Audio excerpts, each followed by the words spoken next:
Good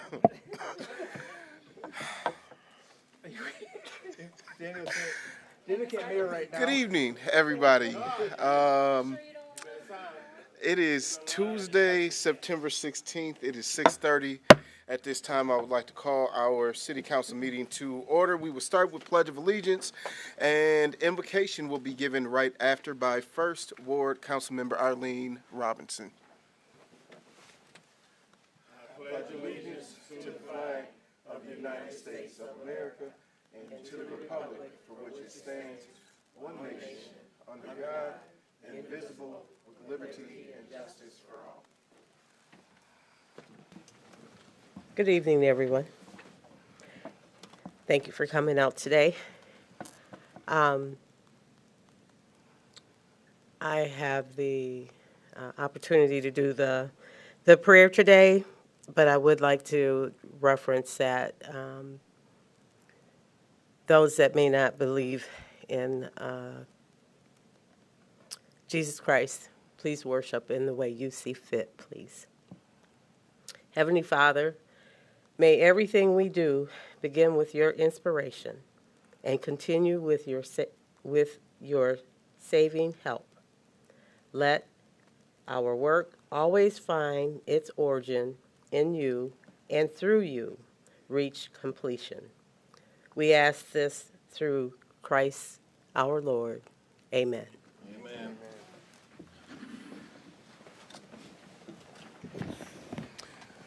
Right. Madam Clerk, if you will proceed with a roll call, please. Mayor Mahoney, Present. Councilmember Robinson, Present. Vice Mayor Dancy, Present. Councilmember Gunn, Councilmember Wood, Present. Councilmember Davis, Present. Councilmember Forgrave. Present. Thank you, Madam Clerk. Next, I'll be looking for a motion to support to adopt the agenda. So moved. It's been moved and supported. Any discussions on the motion? Seeing or hearing none, the clerk will tally and display the vote.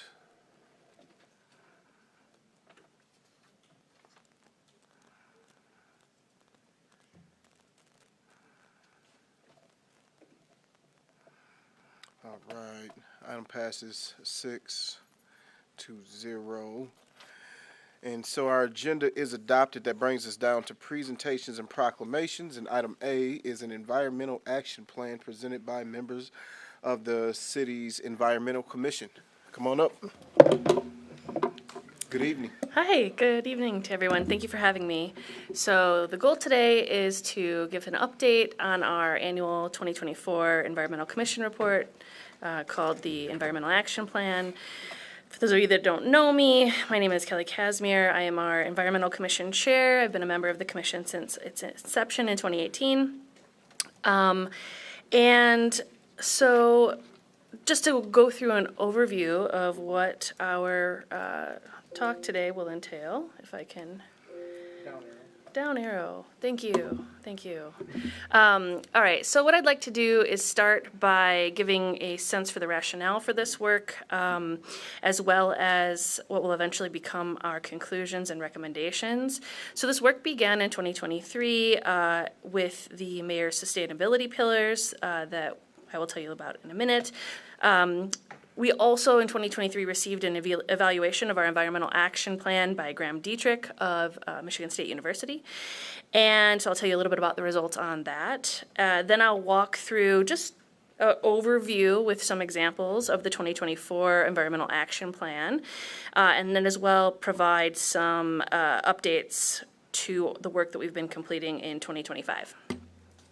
All right, so as you are well aware, Mayor Mahoney, in 2023, you contacted the Environmental Commission, and we are grateful that you did so, to discuss the potential for developing a sustainability plan. In March of that year, in the State of the City address, you outlined your pillars for the Jackson Sustainability Plan, including solid waste, carbon neutrality, renewable energy, and green development. In May, after some consultation, we got clarification that we could work on this plan from the context of a revised environmental action plan, which we are communicating today, noting that we are solidly past 90 days, but of course we have a very small commission of part-time folks, so we're working as best we can.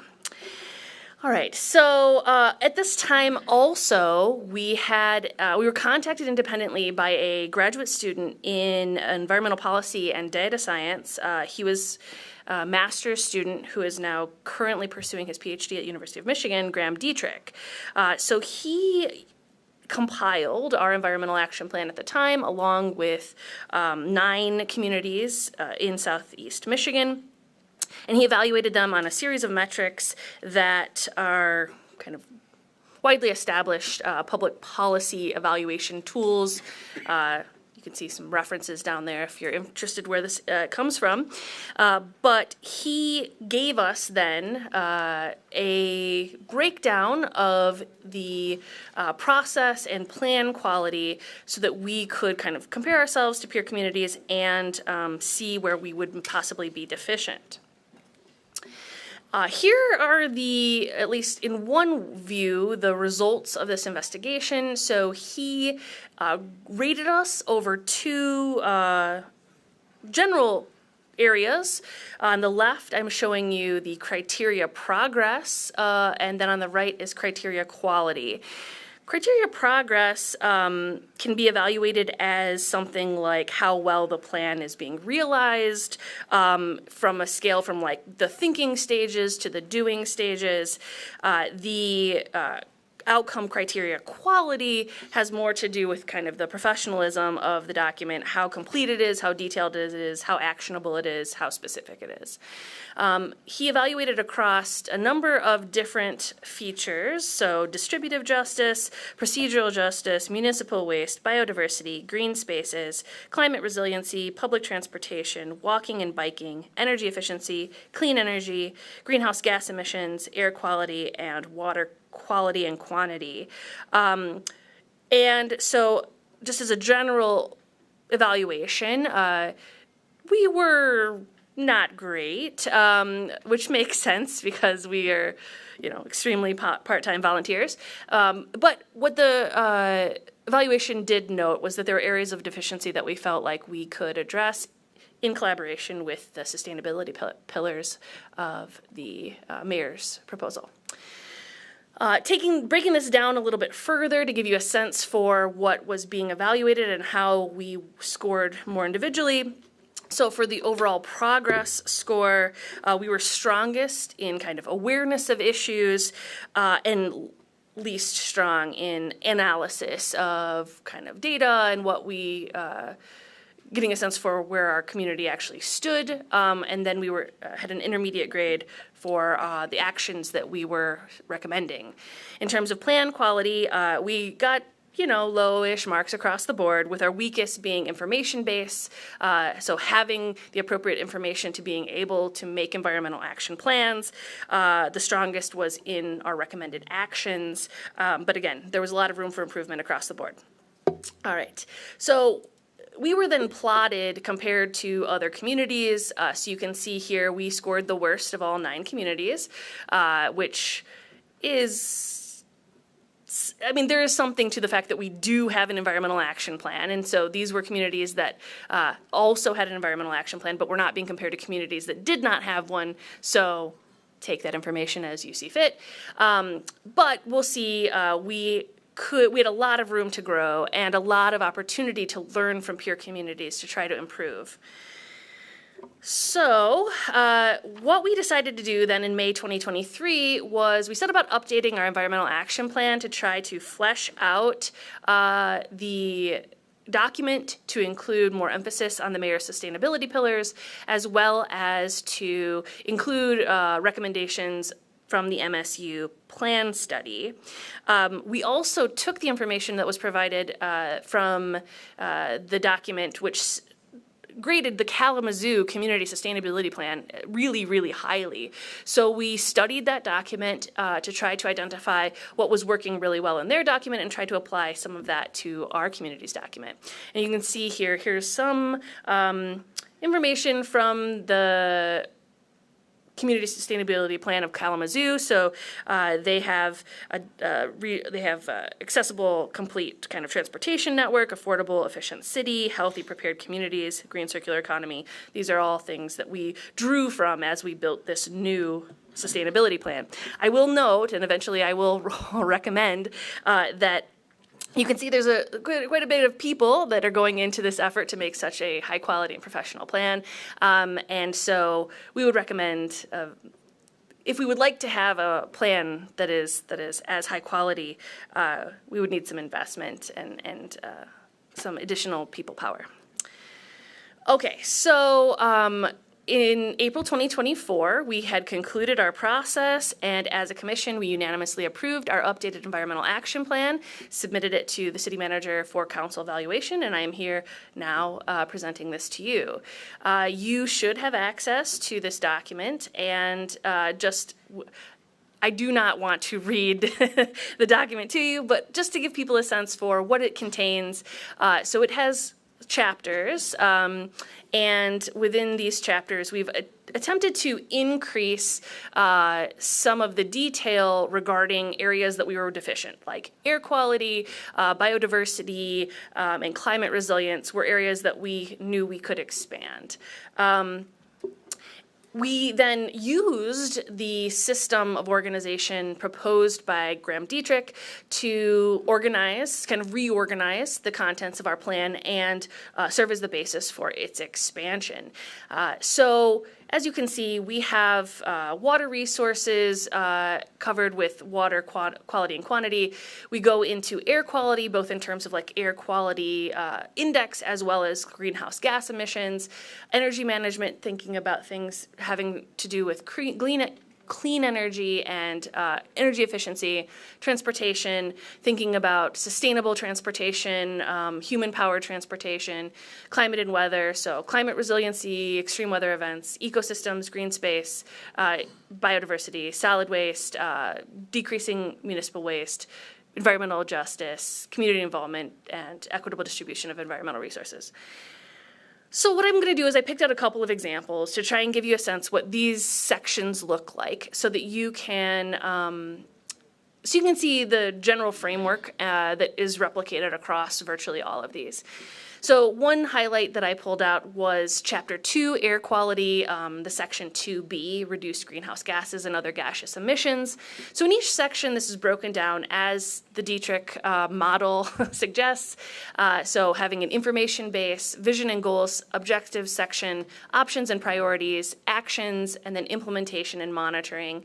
And so for each one, we've tried to provide a framework upon which the city, meaning council, meaning city manager's office, city staff, could use to make progress in these areas. So for information base, what we would like to see is a study of local greenhouse gas emissions and access emissions for the city fleet vehicles. So the beginning step of any of these processes is information gathering, knowing where we're at, then we can start to envision where we'd like to go.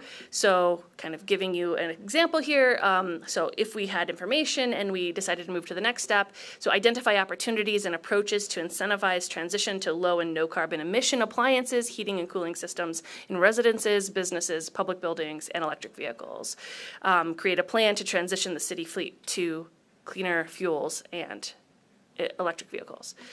In the options section, we can see with study and with consultation with Environmental Commission or consultation with outside experts, we could begin to identify kind of the highest priority transitions, which would give us the greatest magnitude and change of emissions, and begin to set targets for how to reach net zero carbon emissions. A common target for communities is 2050, and so that is the target that we have set for our community as well. Then actions, again, actions would be things like providing financial and regulatory framework to incentivize transitions away from gasoline and natural gas-based products. etc. And then implementation would be to, as a part of our system, set up a regulatory body to kind of ensure the transition. Another example is in Chapter 6 for ecosystems. So this is something that we are kind of already doing, but we can kind of see the progress, like the framework upon which progress can be made. So information base, conduct tree canopy survey, create or access the map of public green spaces and urban heat islands citywide. Once we have this information, we can identify regions that we need to increase canopy coverage, tree age issues, kind of planning, generating a master plan for our kind of urban forest spaces, and setting targets for citywide tree canopy species and distribution. So this is the same framework throughout the entire document, and to kind of conclude this section, the Environmental Commission would recommend kind of taking this plan on as a framework, as a kind of policy document for both city staff and for council to make plans going forward as we start making changes, considering these as options going forward. And as I've noted here, Graham Dietrich did agree that if we had a policy document, he would reevaluate us. But based on my kind of eyeball estimate using his rubric, I would estimate that this new policy document would score us somewhere in this little box here, as I've noted. So a solid improvement, particularly in quality, but progress improvement is going to require action on the part of our council and city staff. So going up, we can move up this graph as we make progress on these areas, and we move right as we increase the professionalism of our documents and the specificity of our recommendations, which we can do with more information. So my general recommendation would be to, if we care about these things, which I think that we should, because the more we prepare ourselves for the changes that are coming, the more we make our community resilient and transition toward more sustainable models of living, the easier it's going to be. The more we wait and the less we do, the harder it will be on our community, and I don't want that. But of course, the choice is yours. Just a brief then update on the what has happened since 2024. So in January 2025, we as a commission have begun the process of evaluating the LEED for Cities program. So you may be familiar with the LEED certification for buildings out of the United States or U.S. Green Buildings Council. They provide a framework for cities to evaluate their communities in essentially the same way. We found that their recommendations were very helpful because they allowed us to have questions that we could provide to city staff to increase the information base as a goal of our environmental action plan, as well as provided specific actions that we could take to make progress toward this more sustainable and equitable and healthy future. Participation in this program and getting a kind of score and evaluation of our community would require kind of taking a step to actually participate and would be something that we would need city staff buy-in on. But if we were to do that, the nice thing about this is that they help us organize our information. They provide us with a assessment with specific goals that we could meet and directions in which we could go. We've begun the process of information gathering, and we've begun the process of trying to estimate, to the best of our ability, what our Green City score would be. And while we haven't yet evaluated all the categories, and of course some of them are quite challenging to estimate outside of their proprietary software, we've estimated that we're probably about half the way there towards the minimum certified status. So it is possible, it would theoretically be within reach with some small efforts, or let's say large efforts into data collection, small efforts into reorganization of some ordinances and incentives, we could aspire toward this certification, which I think would be a very nice feather in the cap of the city. Again, just to give you a couple of examples here that we're already kind of beginning to work on, so to give you a kind of an overlay between what we're already doing and where these kinds of these recommendations synergize. So this is an example from the energy and emissions section, from the renewable energy section. Here's some recommended guidelines. So you get points in the system, of which you need 40 to eventually meet the certified status. But as we invest more in renewable energy, which I think is hopefully a plan of the council, if we can start getting up to about 5% renewable, which again, I'm not exactly sure how, what the numbers would be without this information gathering, but if we get to 5%, then that starts earning us points toward this status. And the more we transition, the more we would be able to amass. So this is an example of how the system can be used to propel specific actionable standards forward.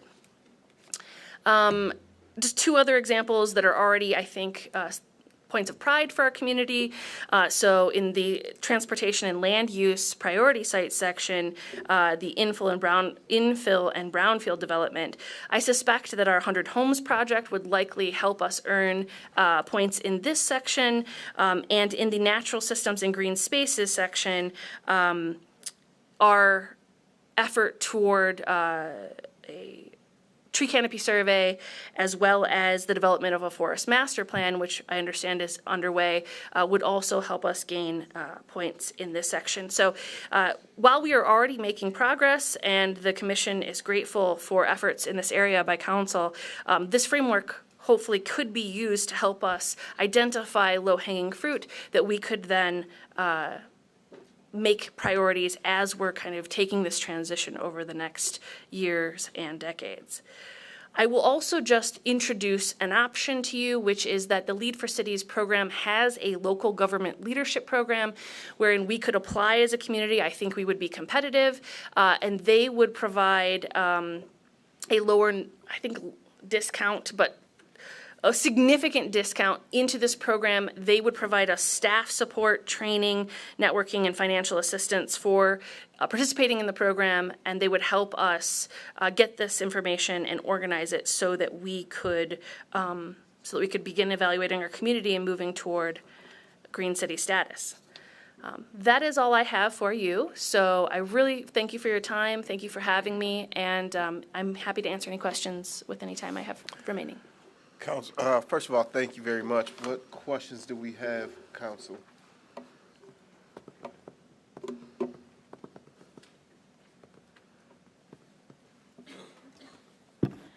Is there a rough cost of how much it would actually be to specifically changing over the city fleet vehicles to EVs and getting away from natural gas-based appliances? I mean, we can't even pave our roads and change our water. I understand. I'm not in the position to have that information. It is, we are going through the process of trying to identify these numbers through city staff, but of course, council would have to request a study to get this information. It's not something that I would have. Okay. I think there's ways to do it, because, I mean, we replace the vehicles as is right now, and electric vehicles are becoming, like, much more affordable than they used to be. So I think there's a way, and I think the nice thing is this puts a plan before us. And this, I believe, like you said, if adopting this plan will help us stay on task and prioritize these initiatives that have been outlined. So I appreciate it. I would ask, what do you feel like are the next steps from this point? Well, like I said, any one of these parts can be, if just read through the document, if anything looks appealing, we'd be happy to consult and collaborate, but the first step is always information gathering, at least in our experience. We don't necessarily even know we have problems unless we know what some of these statistics are. And so what's nice about the plan, both the one we've proposed and also this Lead for Cities program, which we could apply to, they provide you the framework of saying, all right, these are the pieces of information you need to gather. And then once you have this information, they start setting out guidelines for, all right, then here's how we would go about making, obviously, if you're from the more environmental commission, if you said, all right, we're interested in pursuing, any one of these initiatives, say, greenhouse gases, whatever you want to say, you would facilitate a study, get some information. Once we got our baseline numbers, we could do kind of peer community analysis, get a sense for, and that's something that would be provided in the Lead for Cities. So you would get all the information from all of the other participating communities. You could say, all right, it looks like on average communities have, this percentage of greenhouse gas emissions. We're going to make it our goal to get to average by 2030 or get to 50% below average by 2045. Once you start setting out the guidelines, the goals, then you could look at the ordinances, look at some incentives. Again, you can also do peer community analyses. How is it that people in other communities reduce these numbers? And then start passing ordinances and incentives to encourage movement in this direction. So I would encourage considering applying for the program with the financial assistance and the staff assistance, because that would do a lot of this for us. But of course, individual council members and council as a whole, staff as a whole, can start off this process. I understand that this will be a long process. None of this is going to be done overnight, but the direction that we must go in. We will have to find a way. So, is it your recommendation that we accept this plan tonight in some way? yes, I would. Yeah, because the last time we did it was in 2023, correct? Yes. Okay. So, you guys know better than me what the implications of the various options to you are, but I would recommend whatever.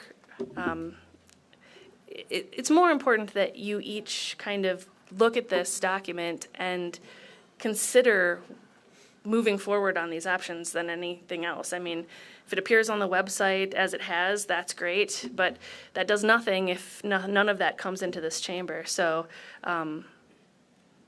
I would just ask you to consider this as you are considering the things you're always considering here, right? How do we do the work of city government? How do we want to, do stormwater management? How do we want to, do our wastewater filtration? There are often choices that we can make that would make the future a little bit more environmentally sustainable, and so I just encourage you to consider them.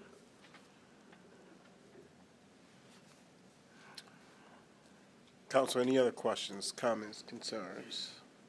Mr. Mayor, I'd like to move that we accept and place on file the most recent environmental action plan presented to us by the City of Jackson Environmental Commission.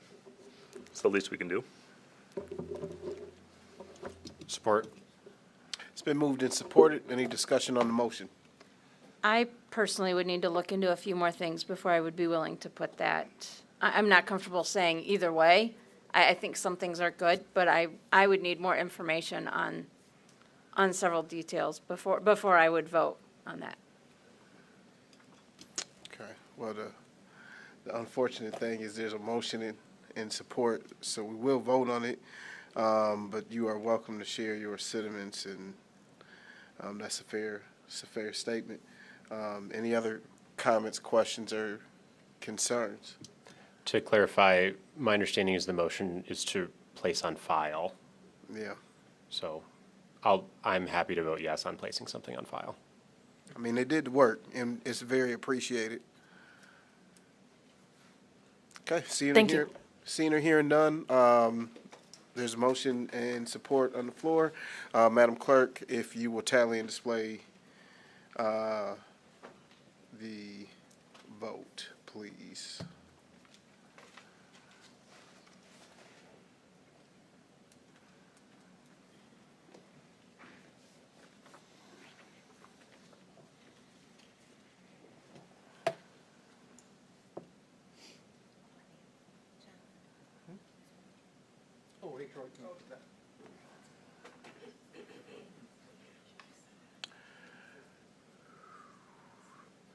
And the item passes 5-1.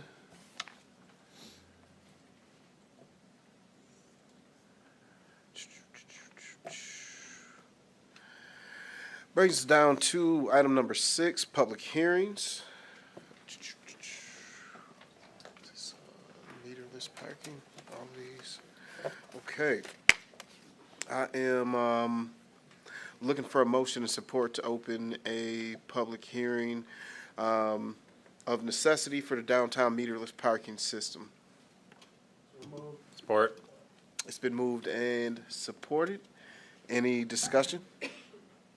Seeing or hearing none, all in favor say aye. Aye. All opposed the same. Public hearing is now open. I will start with reading the rules for speaking before the council during a public hearing. Number 1, each speaker will state their name and address. Number 2, during public hearings, City Council may enact a timeline on all speakers to ensure that all present get an equal chance to speak. Council member and staff may answer questions during this time. Number 3, comments made during the public hearing shall remain relevant to the specific topic of the hearing. Number 4, each speaker should be polite and courteous to the council members and members of the public in attendance. Number 5, while any speaker is free to express his or her opinion on the specific topic of the public hearing, no speaker may direct personal attacks at any member of the staff or council unrelated to the manner in which they perform their duties, use obscene language while addressing the city council, or engage in disruptive or disorderly behavior during a council meeting. Number 6, should the mayor determine that any of the items listed in item number 5 occur, the mayor may declare the speaker out of order. If a speaker is declared out of order, the mayor may refuses to cease and desist from disruptive or disorderly conduct. The mayor may order the person removed from the meeting. Mr. John C. King.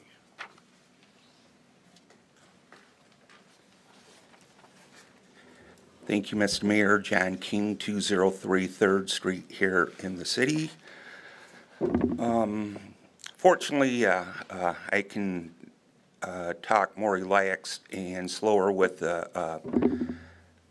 not being time limited to 3 minutes because I got quite a mess for my citizen comment. I'm in favor of meterless parking. In the last couple of years, there was the lie that was told that, it was like 50-50 as far as whether, among citizens and businesses being for and against meterless parking. The uproar that resulted when you voted for meters clearly showed, as I mentioned, that the 50-50 wasn't true.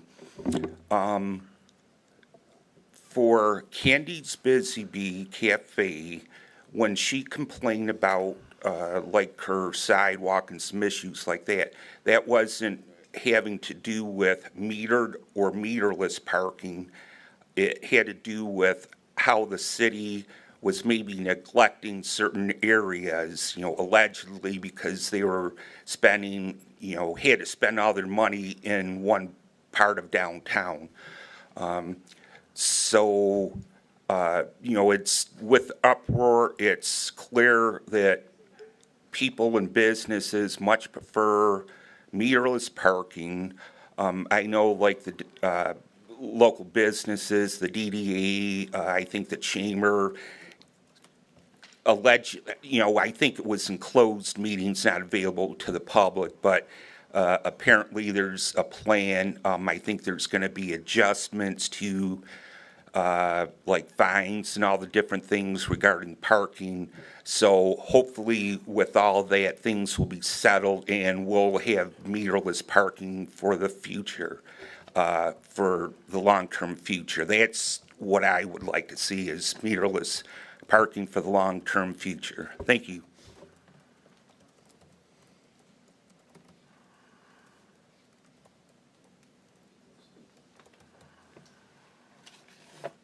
John Dennis, excuse me, John Dennis.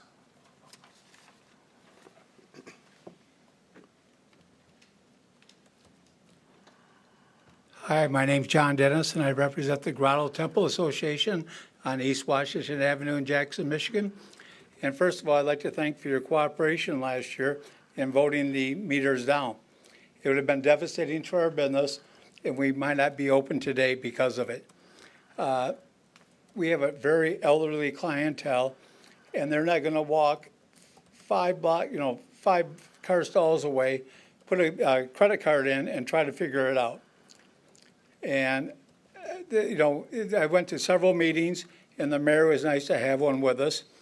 And my opinion is, if you just do a fair parking assessment among all the business owners in downtown Jackson, I don't think anybody would have a complaint. I think it'd be a very equitable, fair way to do it. I mean, some people pay $400, some people pay $3,000. If we could just do it equitable per parking spots, I think it'd be a very fair way. And I appreciate your time, and that's what I have to say. Thank you very much. Thank you, Mr. Dennis. And Kevin Thompson. No problem. Your Honor, ladies and gentlemen, thank you. My name is Kevin Thompson. I work at 405 South Jackson Street, of which I own, and I'm a member and here on behalf of the Jackson Downtown Partners, owner of the 200. I'm not here in opposition of meterless parking. In fact, I'm in favor of it as well, and I think it works very well for everybody, and I think it needs to continue. My concern and my request this evening is, as I did some calculations here, I noted that in 2 years ago, the costs associated with the meterless parking totaled at $114,000, specifically $113,155.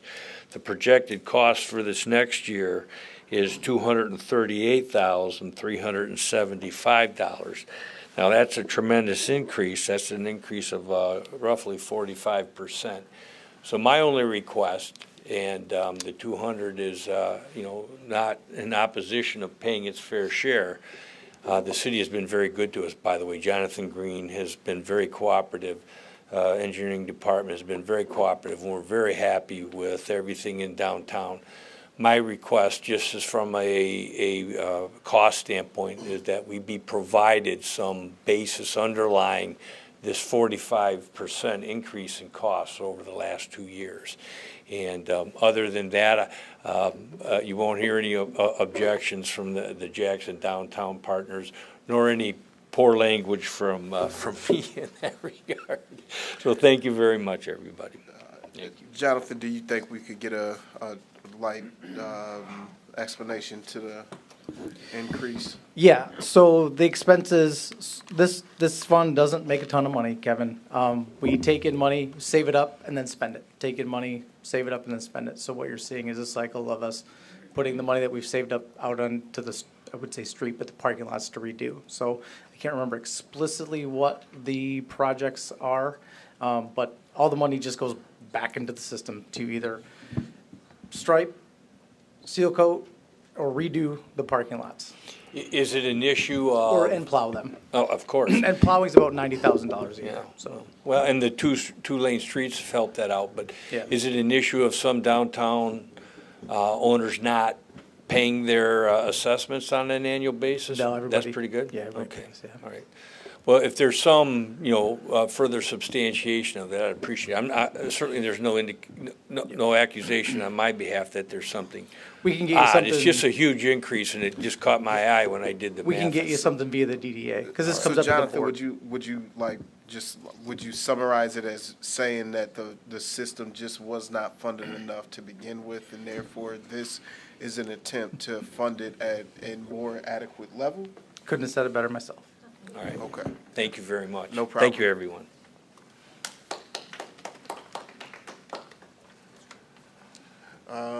Madam Clerk, did you have any mailed in? Nothing mailed in to us. Council, any other comments, concerns, questions from you guys? I don't have any more slips for this public hearing. Okay.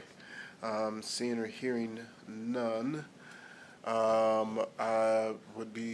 is this on meterless parking? Come on down. Good evening. My name is Nicholas Thurston. I live here in Jackson, Michigan. My address is 410 Van Buren Street, Apartment B. I live in Ward 5. I want to speak a little bit about the meterless parking plan. I am in favor of this. It seems like it's the right move for Jackson. The business owners seem more supportive of it, and the residents as well. I do want to see the city focus more on things that are, what I think is the actual role of the city government. City land, city staff, and policies and practices. I do know for a fact there's been years where parking lots for businesses downtown were totally skipped over, where certain work was supposed to be done. I'm sure people are paid for it, but it didn't get done. Candy's Busy Bee has been a bit vocal about this. I don't think they're the only one. People have seen the city of Jackson prioritizing things that most people agree are not the city's business or the role of the city. And I think it's completely unfair to the people that are spending all this money on the parking spaces downtown. And they are the local economy. They are local businesses. They are, kind of, your downtown is your heart of your city. I think it's important to do a better job of actually rendering the services that people are paying for, instead of focusing on throwing parties and identity politics. Okay, thank you.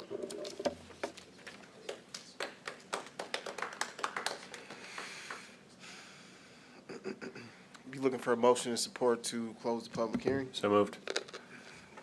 It's been moved and supported. All in favor say aye. Aye. All opposed the same. And next we'll be looking for a motion and support to consider the resolution ordering the preparation of an assessment roll to fund the meterless parking system. So moved. It's been moved and supported. Any discussion? Seeing or hearing none, the clerk will tally and display the vote.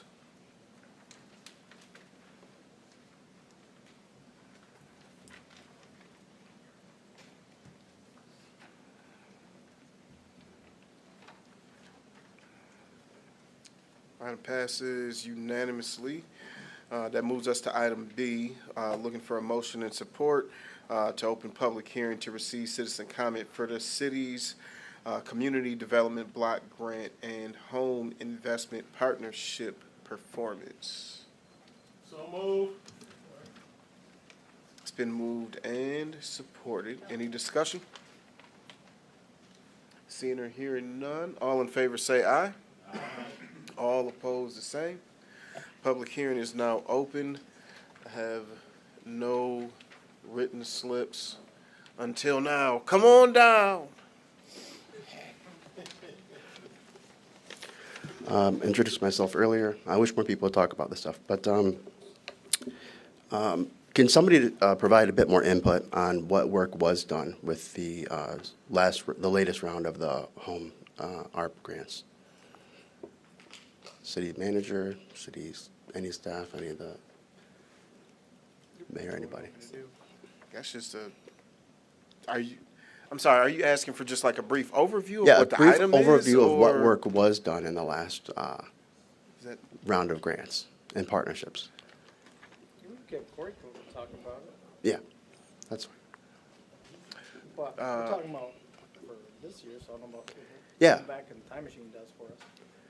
I'm just asking for somebody to describe what work was done in the last cycle of grants with the partnerships. Should have something to say. Or you want to pop a squat, that way you can hit the microphone, the speaker can have his. Be good there.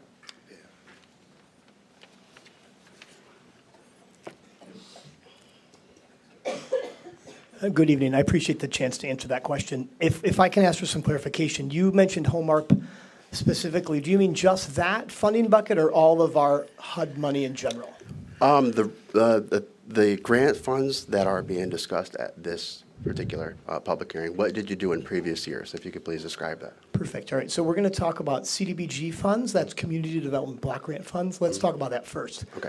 City did, I don't have my report in front of me, 12 homeowner rehabilitation projects. Those are things like roof replacement, furnace replacement, water heater, sewer and plumbing work. Those are kind of the bread and butter of our rehab program. We've done them for decades. That's an allocation of about $250,000 a year out of that funding bucket. The second big piece was that we demolished 5 either fire damaged or blighted homes. We budget $200,000 a year for our demolition program. Again, that's pretty standard. We've done that for decades. Third piece, we provide financial support to our attorney's office for what we call code enforcement. That's our attorney's office performing duties with the Administrative Hearings Bureau related to code enforcement like blight, trash, junk cars, houses that are in disrepair on the facade. It's about a $25,000 annual investment. Then the other 2 biggest pieces this year in our CDBG program were a street lighting project and a streetscaping project. I'll talk about them individually. Street lighting project right now is going out for bid. So we had a bit of a delay with we call it an environmental review. It's a State Historic Preservation Association review that's required of all federal monies. And so we have bundled our street lighting project into 2 phases. The money that was allocated in the fiscal year we're discussing and the money that's now allocated in the fiscal year that we're in. We're going to put those 2 monies together for a total of about $650,000 in investments. We're going to do 2 phases of a 4-phase street lighting project at the same time. So you'll see that no money was spent out of that particular bucket last fiscal year because we had to wait until our environmentals and our historic reviews were complete. So now you'll see a much larger portion spent in the upcoming fiscal year because we'll combine 2 at a time. Now we'll talk about streetscaping. That's a sidewalk replacement, driveway work in neighborhoods where we will eventually construct new homes. Again, that's the same as the street lighting project. No work was done last fiscal year. We've saved that money and carried it over. We'll combine it with what is budgeted this year. That's about $150,000 each fiscal year, so a combined budget of $300,000. We will likely spend most of it in the upcoming fiscal year and the one to come. That's CDBG. The other substantial HUD bucket we get is called home funds. Home is really for the construction of homes, but the acronym stands for the Home Investment Partnership Program, which does not line up with the letters, but that's the way HUD does it. Our home money goes to 2 principal sources. One of them is the Partnership Park Rehabilitation Project. That money is subgranted out to the subgrantee of Community Action Agency to rehab homes that were part of the original Partnership Park construction project 15 years ago, kind of south and west of this building. So we're rehabbing those homes. It's about a $250,000 a year investment. We're just about done with the first batch of that money, and we're ready to transition to the second batch. The other piece is reserved for what's called a CHODO, or Community Housing Development Organization. We're required to have at least a 15% set aside each year to a CHODO for new construction projects. We've carried that money over because we have not identified a new construction project. We have 7 years to spend those dollars, so we've been carrying those over for a couple of years. And then the last big batch is kind of the remainder of those funds. And that I don't remember the number from last year. We're talking maybe $200,000 max. Our total home investment from HUD is about $350,000 a year. So it's not a big number in the world of HUD, though it certainly sounds like a big number when I'm saying it in the microphone. So we've carried over those funds year over year, and we'll be reserving those for new construction projects that have not yet been identified, if that makes sense. And then you reference Home ARP specifically. The other 2 big buckets that come out of HUD are what we call CDBG CV. Those are COVID monies that came out of COVID, but they were attached to the CDBG program. And then Home also had a similar bucket, but those are called Home ARP dollars, again, coming out of COVID. Our CV funds were spent on the walking trails and part of the park project at Loomis Park. But we have a little bit of a remainder left. So actually, we are just finishing up spending. I'm excited to share. If you haven't been over to Loomis Park lately, we've extended sidewalks and park benches in a project that our Public Works Department, thanks Tim Pickett and his staff, they've been working really hard the last 2 weeks on. So we'll be spending the remainder of those dollars down. We've got about 14 months to do it, so we're ahead of schedule. Then on the home ARP side, all that money in home ARP has to be spent on what HUD defined as qualifying populations, which if you break it down really looks at populations that are homeless or at risk of becoming homeless. The bulk of our home ARP funds are scheduled for homeless transitional housing. They've been sub-granted out to the Welcome Home Organization and King's Community Homes. Not all of the money, about half of it. They'll start construction in the next 6 months or so. We've had a bit of a delay going through the environmental and the historical review process. If you hadn't noticed, that takes a long time. And I can't control the timeline on that. The good news with home ARP is that we have until 2030 to spend our dollars. So we've got plenty of time to get that done. We're excited. We think construction will probably start in the winter, early spring. That is a complete synopsis of our HUD funds. All right, thanks for your time. Thank you for the question.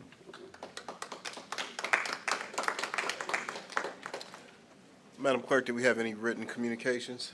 No. Thank you, Corey. Very thorough and, wow, to be able to recall that, like, just right off the top of the mind, thank you for that. So nothing mailed in. Council, any questions, comments, concerns? Don't blow him up. Don't blow his head up. He can't even get through the door. I mean, I knew he was prepared to come talk, but I mean, you know, on the spot like that, that was impressive. I like that. Okay, seeing or hearing no other comments, we're looking for a motion to close the public hearing. So moved. It's been moved and supported. All in favor say aye. Aye. All opposed the same. And the motion passes.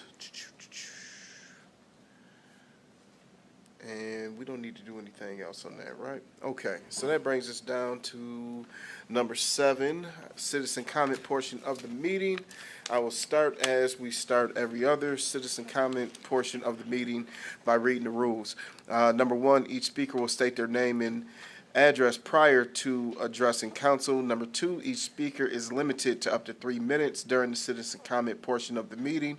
Council members will not debate or answer questions at this time. Number 3, each speaker should be polite and courteous to the council and the members of the public in attendance. While any speaker is free to express his or her opinion on any subject, no speaker may direct personal attacks at any member of the staff or council unrelated to the manner in which they perform their duties, use obscene language while addressing the city council, or engage in disruptive or disorderly behavior during the council meeting. Number 4, should any speaker cause a breach of the peace through their conduct, the mayor may declare the speaker out of order. Number 5, if a speaker is declared out of order by the mayor and refuses to cease and desist from disruptive or disorderly behavior or conduct, the mayor may order the person removed from the meeting.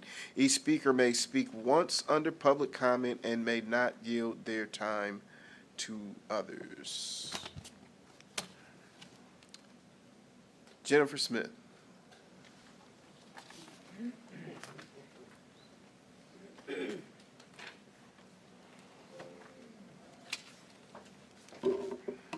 I'm Jennifer. I live in the 6th Ward on Woodfield. On August 26, 2025, I placed on the record that public office is a trust and that officials are fiduciaries accountable to the people. Tonight, I want to show why process and transparency matter, because when either slips, the trust falters.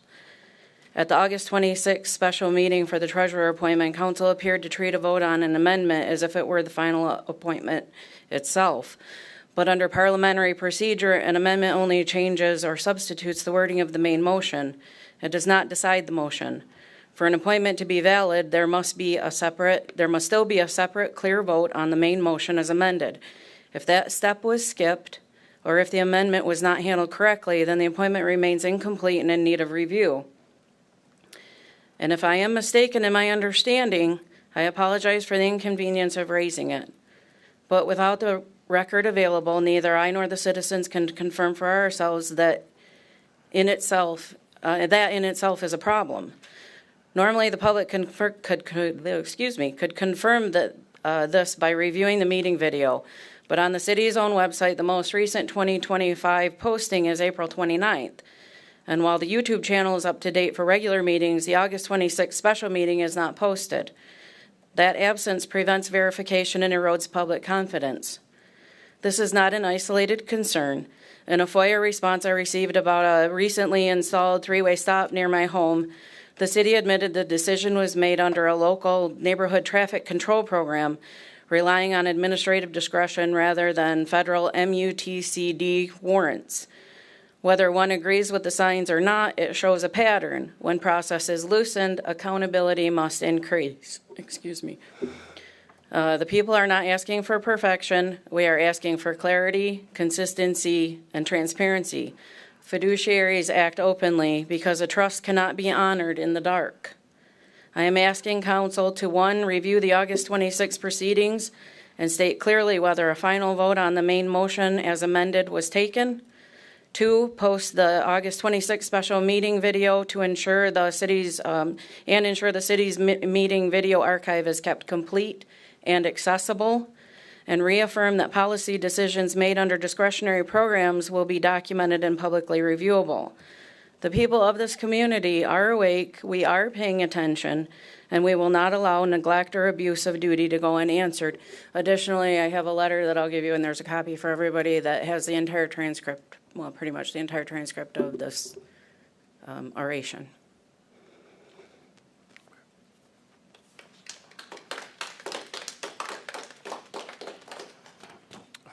Laura Schlechte.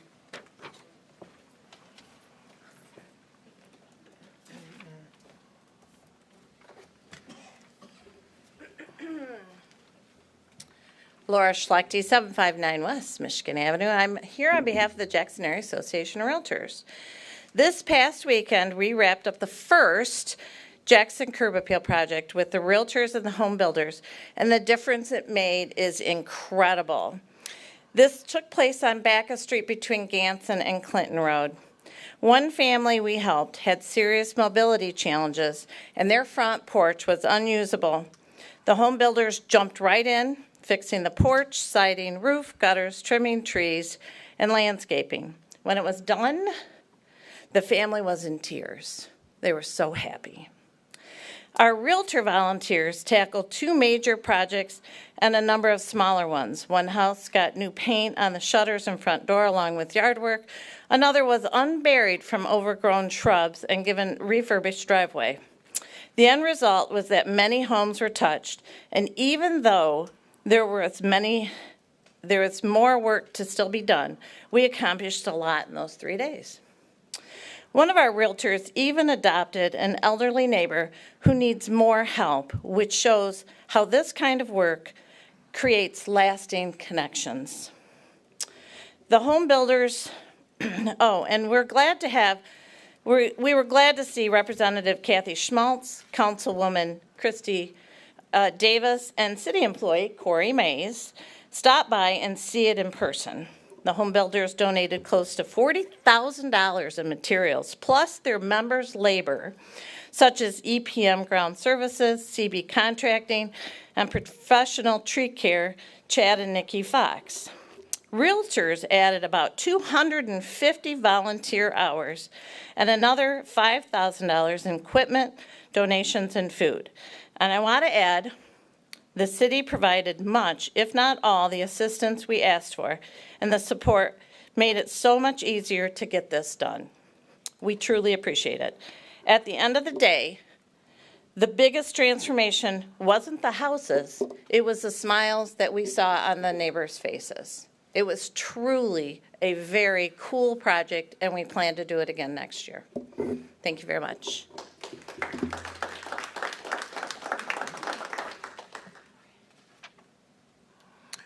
Jesse James Pregenser.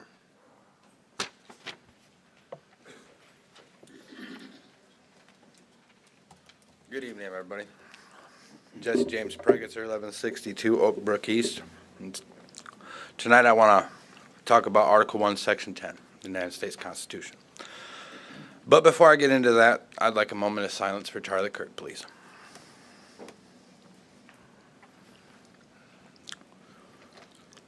Article 1, Section 10 of the United States Constitution said that the state cannot interfere with the obligation of contracts. The obligation of contracts is pretty various as it goes, as the law is concerned, but as it pertains to me, the contract at which this city is violated is my marital contract to my wife. An alleged false allegation, presumption, without indictment of grand jury, irrebuttable presumption of guilt, unlawful incarceration. These are the things that the Jackson County Court is guilty of, along with many other things like alienating my wife from our marriage, making her homeless, making her lose her job, taking her away from her 4 small boys. You know, all these things the court brought on by a trooper who changed his report and then still passed that fallacy on to the prosecutor, who then was told by the alleged victim, my wife, that the charges were false and they still proceeded anyway. So the reason why I'm speaking on this tonight is because marriage is a covenant before Almighty God, and it is also recognized marital contract through the state. So what I'm wondering is why there's legislation in place that allows no contact orders on married people. I can understand for people that practice promiscuity and that want to tangle themselves up in the problems that it brings. But as for people that have been married for over 10 years, like my wife and I, this was absolutely ridiculous, and it was atrocious, and we have suffered greatly. For 49 days, I was without my wife. And in that 49 days, my 4 children suffered, I suffered, my house suffered, everybody in my family suffered because of this. So now the Jackson County Court's facing quite a few and punitive damages because I will not relent. I'm a civil rights activist and litigator, and I will see this through. And I will not stay silent, as neither should any of you guys, because every taxpayer are the ones that are going to be responsible for paying this note of this deed that has been done wrong to me. And if they continue to let this happen, then it's just going to keep getting paid for by somebody else, because there will be somebody else. I guarantee you. I will not be the last voice that you hear. And that's all I have to say. Thank you. John C. King. Thank you, Mr. Mayor. John King, 203 3rd Street here in the city. During my citizen comment in the last meeting, I was going to say limit the condolences to just 2 words, my condolences. Sadly, like with our woke 6th Ward council member, just, oh, you've shown such great leadership. The city manager working day to day, kind of, going overboard. Bart and Andy on the JTV telling you what great leadership you had done and stuff like that. That's, you rightly should have been angered. I'd seen some of your posts and stuff like that. It wasn't great leadership. It wasn't really leadership at all. What does that have to do with my performance as mayor? Thank you. So there was the stabbing to death of the young lady from the Ukraine. The mainstream media really didn't want to publicize it until they were kind of called out. The guy had like 14 previous incidents where there was the guy with the subway that was choked because he was threatening people, and so he got charged with the crime. It sort of shows the soft on crime of too many Democrats, like Democrat cities and the political left. Like ShotSpotter in Chicago, there was a leader that said, oh, we don't want brothers going to jail, so we don't want the ShotSpotter. Here in the city of Jackson, the city had a chance to have that. Might it have stopped some of the shootings, like with your niece, if these individuals had been shooting before? That's hard to say. There was the Minnesota church shooting by a trans person a couple of weeks ago, then the Charlie Kirk shooting by the lover of a trans person. Connor Wood kind of had talked about them shoving down, their agenda down our throats. Actually, it's him and the Democrats' political left that's been shoving down, brainwashing a lot of these young people that then go on to do crazy stuff. Andrew Pollack had mentioned that his child had been killed down in Florida. There's been so many falsehoods pushed by the political left. Celebrations. Nikki Jolie did a post after that was showing glee. It was liked, and Julie Donahoe, Michelle Altenberg, Amy Weeds Ware, Priscilla Smith, mother to Colleen Sullivan, Gina Abbott, Carrick, Brianne Staten, Kim Moe, Thank you. That's your time. Taking my extra time that you shut me up. Sorry, you don't get to do that. Yes, I do. No, you don't. Thank you. Okay. Say what you want to say. Thank you, though. Okay. So Thank you. Your time is up. Thank you. Yeah, can we get some order? Are you going to keep interrupting? You know that's wrong. I'm going to tell you now, you're out of order.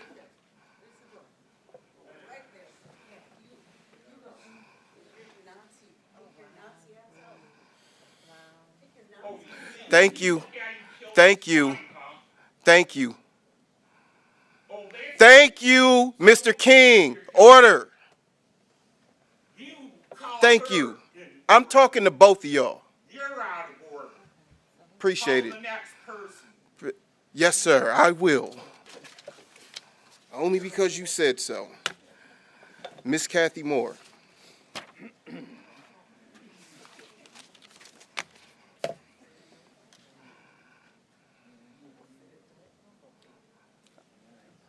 I'm sorry. Good evening. My name is Kathy C-A-T-H-Y Moore. Want me to say it again? Kathy C-A-T-H-Y Moore. Okay? At the special meeting, a person came up and disparaged my name. He talked about me and called me a few things. But anyway, I come to set this straight. The person really emphasized what I had spoken about at the beginning of the month, whereas you shouldn't speak on things that you don't know, and don't talk about something unless you've walked in that person's shoes. I am a child of God. I am not a bootlicker, never have been, never will be. In my 75 years here on this earth, I have not had to lick a boot to get where I am. God has given me the ability, the favor, the honor, the gifts. Woo, okay, my God. God has given me everything that I have achieved. I have not had to lick a boot. I had to explain to my daughter, who was 55, what that meant, because she had never experienced anything like that. But anyway, I just want to say that don't talk about a person or anyone that you don't know for firsthand knowledge, because the Lord has given me all that I know. He's given me the knowledge. He's given me the wisdom. He's given me the humility. He's given me things that each of us have the ability to acquire if we trust in our Lord and Savior. So much for that. I got to talk about one more thing. Michigan Theater. Had to change roles. Okay. The Michigan Theater is having a ribbon cutting ceremony celebration tomorrow, September 17th, from 4 to 6. Everyone is invited. If you have not received a personal invitation from Stephen Tucker, please consider this it. We have the chamber will be there. There's going to be Coney Island, popcorn, drinks. Everything is free. It's free to the public. Radar, what is it? Under the Radar is going to be there to publicize it. So Experience Jackson is going to be there to give out raffles. So everyone, please come. And you know what? I love each and every one of you because the Lord is in my life. And part of what we are supposed to do is love our fellow people, our fellow neighbors. Thank you.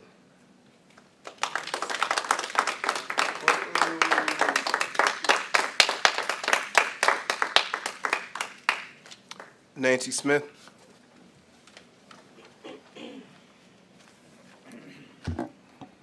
Thank you, Mr. Mayor, and good evening, council members. I like to come from time to time. I am on the staff of State Senator Sue Schenck, and she likes me to stop in and hear the new business and the old business and the projects underway, and also to get a listen of what the public is concerned about at this moment. So happy to be here. As far as bringing news from the senator, she wanted to mention that the Hayes Hotel grant should be close to finalization, and also that she is working to get a budget. You may know that the Senate, for the third year in a row, submitted a budget proposal well in advance of a deadline months ago, and the other chamber seemed to drag its feet, and so now here we are in the middle of September without a budget for the next year. So there's some serious work being done to get everybody together and to get the other chamber to take things seriously. So that's all I have. If any of you ever want to contact our office with a question or a statement about state government or agencies or departments or pending bills, feel free to do that. And I say that also to the people in attendance tonight. Feel free to contact our office and contact me in person right now if you'd like a business card and a way to get a hold of us. Thank you.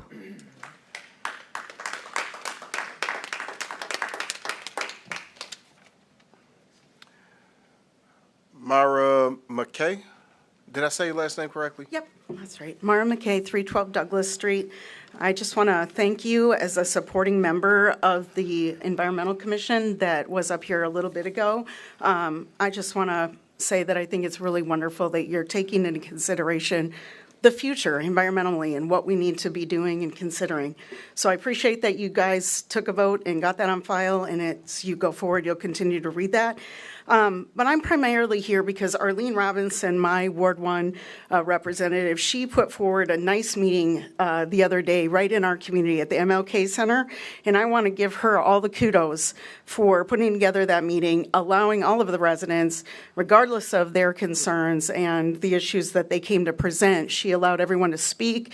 There were many a myriad of different issues raised and concerns, and Troy White and Jonathan Green were at the meeting as well, and all of the residents were heard and significantly given attention for their matters and their different concerns. So I want to give a shout out to our wonderful City Council representative from Ward 1, Arlene Robinson. And then just to mention, thank you so much for Jonathan Green mentioning that we've been pushing forward to try to reserve a little space for some pollinator garden work, and we were able to get a pause on that parcel, and we're so appreciative of that, so that we continue to work with the kids that are typically under 10 years. We have one that's 10, but then we've been working on stewarding blueberries. We planted 50 strawberry plants this year. It was on my land, but they did steward them. And so it's kind of been a partnership, a private-public partnership. And we're teaching about native species and doing a lot of good work around what pollination is, bees, butterflies, and the other insects that pollinate. And I just want to thank you as a city council. I know this is the granular level that, you really maybe, don't always get to hear about, but there are kids out there that know now that you care and that you want them to keep in the dirt and keep doing good things. And we've planted a couple of beautiful trees, a magnolia tree after that meeting. And so the kids were excited. They were like, awesome, this is so cool. And I just want to thank you for working with our community and our residents in the Douglas and First Street neighborhood especially. But thanks to all of you and for the hard work that you do and the listening that you do each and every time you're in this chamber. So thank you very much and have a good night.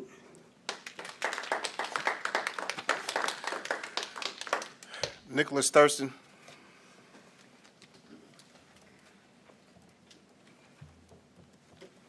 Good evening. I introduced myself earlier. I just want to say, you know, the hostility and stuff is whack. This lady screamed at me before, too, during the city council meeting. And notice when she was talking, it was so quiet in here that you could have heard a pin drop. So I don't know why she treats everybody else that way. And you guys just seem to allow it. I think it is racist to call my neighbor John King a Nazi because of the color of his skin. He's not a Nazi. He's not racist. He is not a bigot. He's not a bad person. We get along fine. We agree on a lot of the same stuff.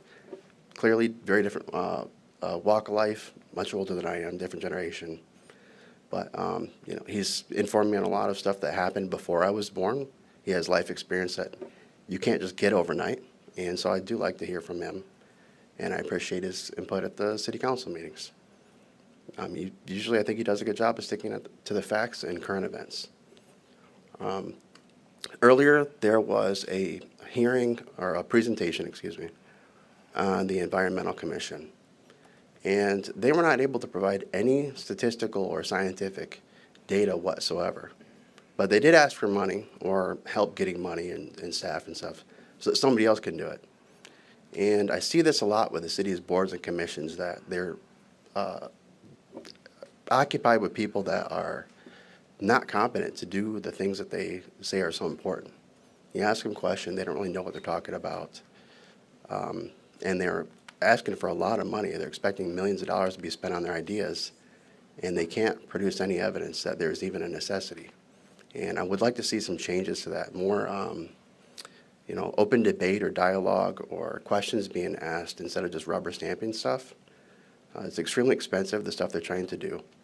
And EVs are actually not good for the environment. It's one of the most highly pollutive events that can possibly take place. The creation of EVs, solar panels, wind turbines, stuff like that. The mining of the raw earth minerals oftentimes are sourced in countries that do not have fair labor standards. In other words, they're using child slavery in poor countries and exploiting places where there is weak government, and mass producing a lot of the stuff in countries like China or India that use coal-powered plants to make the EV batteries and solar panels, and then sell them to Americans and Europeans and Canadians and Australians and stuff as being good for the environment. But I think people should do a bit more research on the subject. I definitely would not invest. If I had the power, I would say no to any of the stuff they're talking about. And also nepotism. People made some comments about what I said last council meeting. The city does have a nepotism policy against husbands, wives, and family members. Thanks for your time. Thank you. Roger Mulford.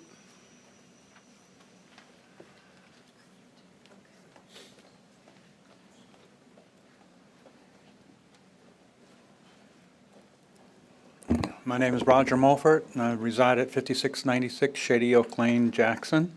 And I would like to just discuss the decriminalization of ethnogenics and the benefits and things that can come forward with that.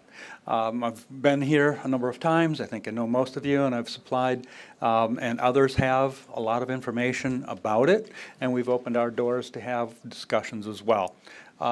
As we know, to get something done through the government, we start out in the municipalities. Currently, there are 5 municipalities in Michigan that have decriminalized entheogenics, and all 5 municipalities passed it unanimously by their city councils by just reviewing and understanding the information about it, because there's been a lot of data that has been collected in the studies that have been done since the mid-50s. Now, under the Social Control Acts in the United States, it's prevented a lot of research being done in the United States on it, but it's being done all around the world, and actually being done a lot in the United States right now.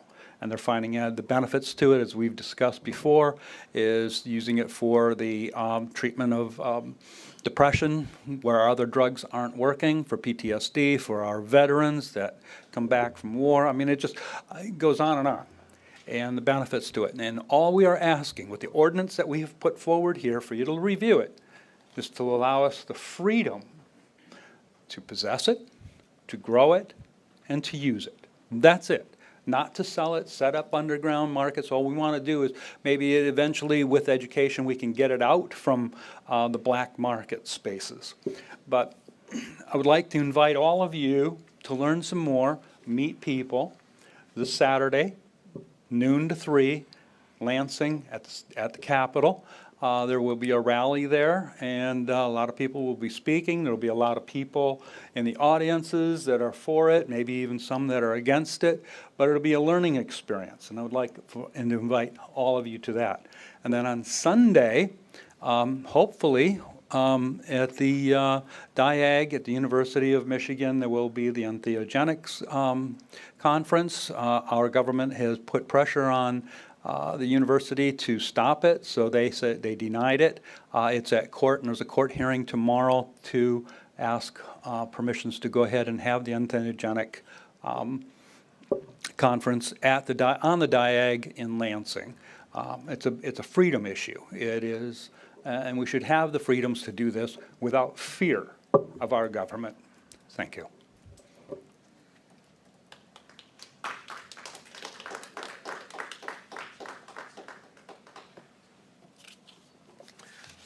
Amy Rich.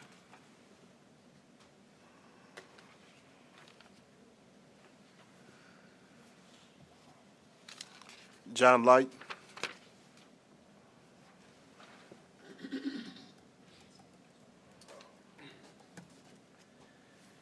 Good evening, folks. John Light. I live on Bunker Hill Road out in Henrietta Township. On the 30th of April of 2024, there was a special meeting. And that was the night that you guys were vetting some of the Fifth Ward candidates right there. I spoke at that meeting right there in public comment, and one of the things I spoke about is I was a little rough on the mayor because I didn't think that was a good look for the city of Jackson. I mean, you guys are elected officials, trusted officials. People expect you to do the right thing all the time. And what I commented on is the mayor wasn't following the rules that he was inflicting on others through ordinances, and we were talking about the condition of his property. Had a lot of violations right there, and I just didn't think it was a very good look that other people are suffering monetary damages and that, and his property is not up to snuff. That was a special meeting, so unlike most council meetings where there's no back and forth and whatnot, there was a lull in the meeting, and that's when I believe they were vetting some of the people, and that's when Mr. Mahoney approached me out in the audience. It took about an hour right there before they came back, and they actually had vetted the candidates, and he approached me in the audience, and we had a conversation. And I'm not suggesting that he approached me in any kind of confrontational way, which he didn't. It was an amicable conversation, and we talked about a few things. One of the other things that I talked to him about is I said, we had a conversation about 10, 15 minutes, and it seemed to be a reoccurring problem with him on campaign sides. We talked about the lawsuit that was brought forth by Mr. Wilson that the city did have to defend themselves in. Now, although the city prevailed in that case, there was enough merit there where that got in front of a judge. And so I told him that I had a problem with a election sign. This was 16 months ago. He has a large billboard type sign in the eastbound lane just short of Callenbach Road, about mile marker 155. These are rather large signs, about the size of a couple pieces of plywood. They had a Harris Waltz, and I said that you know, that's past your time, and he asked me why that bothered me. And I said it was because of election fatigue. You know, we should get a break from that. Now, maybe Mr. Mahoney and his team did not personally put that sign up himself. Maybe it was the Democrat Party. Maybe he didn't know about the sign. I'm pretty sure he did then, and I'm asking him about the sign now. It's illegal. Not only is it illegal, now it has become a piece of blighted property, because when you go by the sign where the Harris Waltz big plywood type thing has fell down into his sign, so you can't even read his sign. So somebody that's so big on getting rid of blight, that's not now is only a legal sign, it's blight in another community. So maybe you and your team, or maybe the people in the Democrat Party could put it up, could take care of that. You're not supposed to comment on that thing, I can comment when I want to. I'm just asking you, sir. I'm just trying to keep you on task according to the rules. Send your team out and get that sign down. You know what's wrong. Do the right thing. I'm glad it's bothering you. Do the right thing. Mr. David Hammondtree.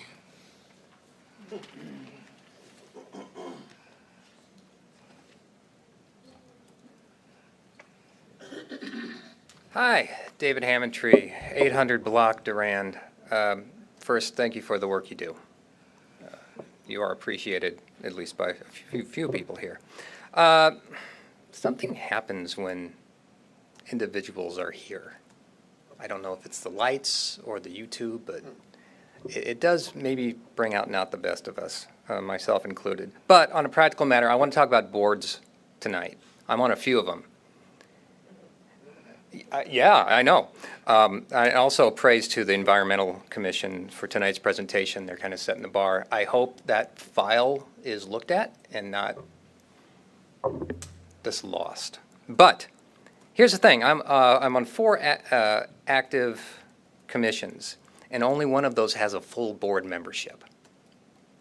We are looking for new members all the time. And anyone within the sound of my voice who is interested in city government should apply so we can see you. One in particular I want to address just tonight, and then I'll happily sit down, is the Historical District Commission. That's a 7-member board, and we have 4. That means if somebody can't make it to a meeting, we don't have quorum and we can't make decisions. So, if you are interested in history, not you, but anybody within the sound of my voice, if you're interested in historical preservation, if you're on a historical commission elsewhere, if you're interested in the building trades, or if you just live in the city, we would like to see you apply to the Historical District Commission. And that is the focus of my talk tonight. Good night, and thank you.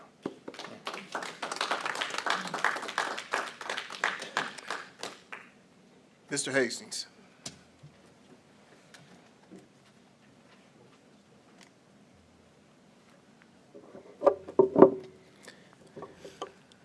Well, on a positive note, you got the mic adjusted. I don't have to crane my neck so much to speak, so thank you for that. So on the April 29th meeting of this year was sort of a red letter moment for City Council. This is when representatives of Residents Action came in and presented the check for the purchase of the T.A. Wilson building. There's a lot of smiles, pictures taken, there was news coverage, and I think there's sort of a big collective sigh of relief on the part of the elected folks here and the city manager. But some things that have happened subsequently to that really have not received, have been happening very quietly in the dark and have not received news coverage, so I want to discuss them tonight.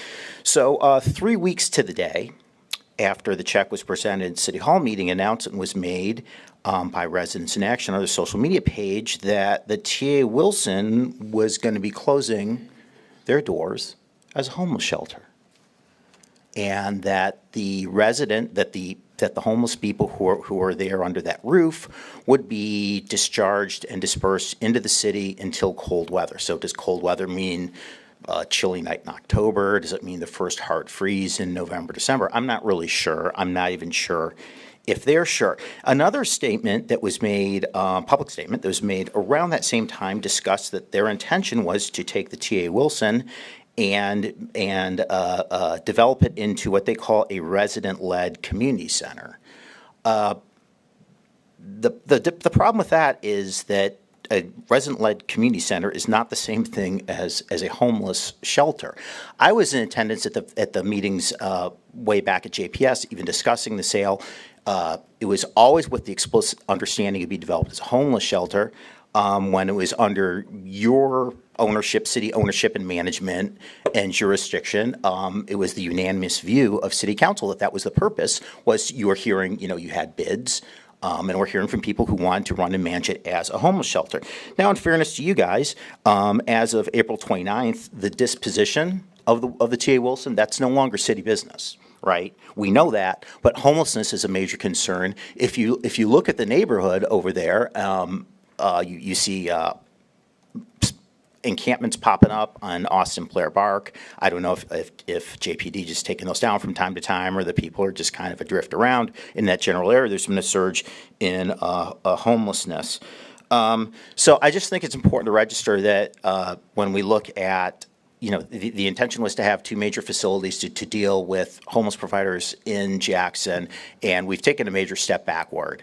And unfortunately, we don't even have the luxury of having the T.A. Wilson to be utilized by someone else. So, thank you.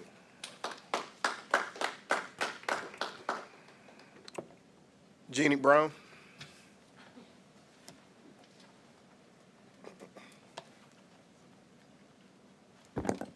Hi, Jeannie Brown, Summit Township. I just wanted to talk about the lady who did the presentation, talking about the CO2 carbon emissions, trying to get that down. I learned in science class in 6th grade that we output CO2 and the plants take it in and the plants give us oxygen. If the CO2 goes down, the only way that they're going to go down is to get rid of people. And Bill Gates did a TED Talk, and he said that if you did a really good job on vaccines and healthcare, he can depopulate the population by 15%, which it would be more than that. This hive mind of climate change is a hoax. I don't know why you guys still believe it. Just like those kids are mining the minerals for these EV vehicles. EV vehicles don't work in hot and cold weather, winter. And in Michigan, we have winter. These kids are mining by their hands. There's no shovels. There's no equipment. They are barefoot. They're mining with their hands and putting them in sacks and running through the mines. There's hundreds of thousands of them. And it's appalling how we're getting the minerals to put these EV batteries together. These batteries are the whole undercarriage of the car. They are cancer causing, and I would never drive an EV vehicle and have 2 kids sitting in the back seat. They cause nosebleeds, headaches, cancer. They could explode or if there's any flood, I mean, who knows what would happen, but they don't work. They're junk. It takes forever for them to get the power. And I don't know why anybody believes in this climate change hoax. Thank you very much. That concludes our citizen comment portion of the meeting and brings us down to the consent calendar. Council, if you will please refresh your screens, and then when you're ready, I will be looking for a motion and support on the consent calendar. Mr. Mayor, I'll make a motion to approve the consent calendar with the exception of item B, which I'd like to pull for separate consideration. Item B being pulled. Is there a second? There is a second. Any discussion? Seeing or hearing none, the clerk will tally and display the vote. Remember, this is all except for item B on the consent calendar.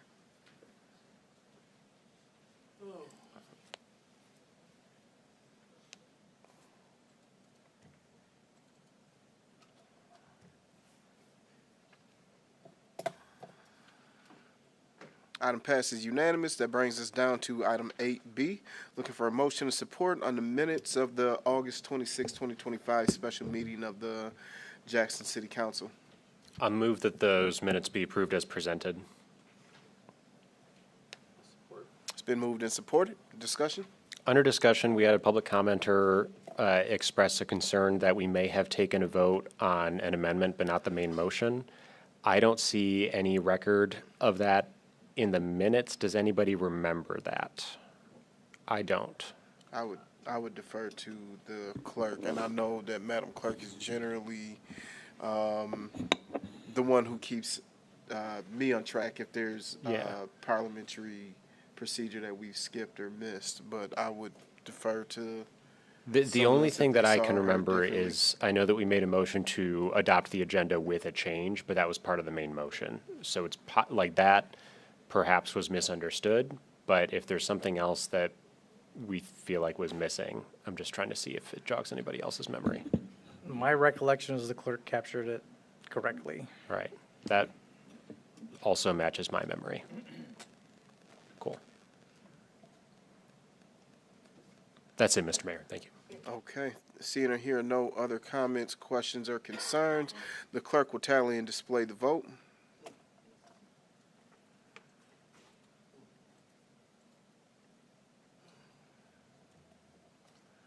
Item passes unanimously.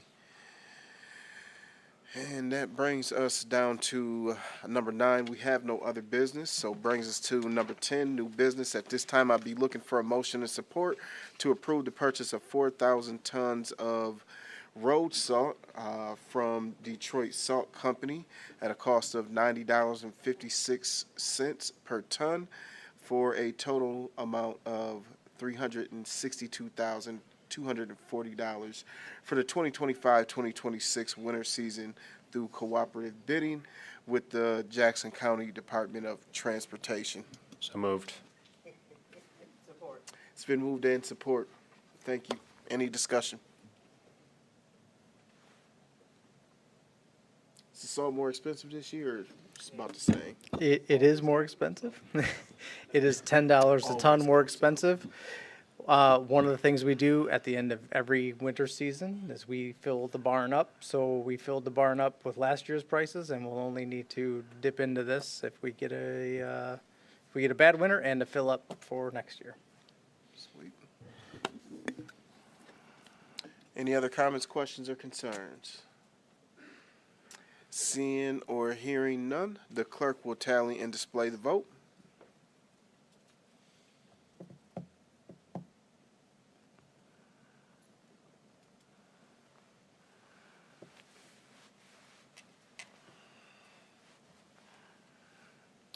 We will add that salt to the rest of the salt.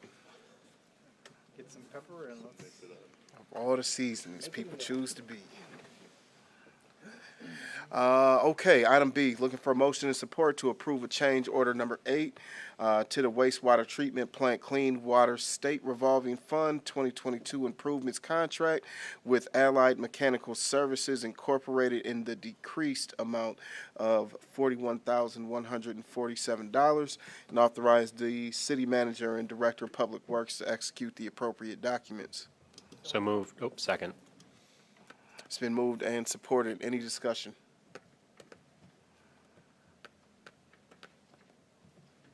Seeing or hearing none, clerk will tally and display the vote.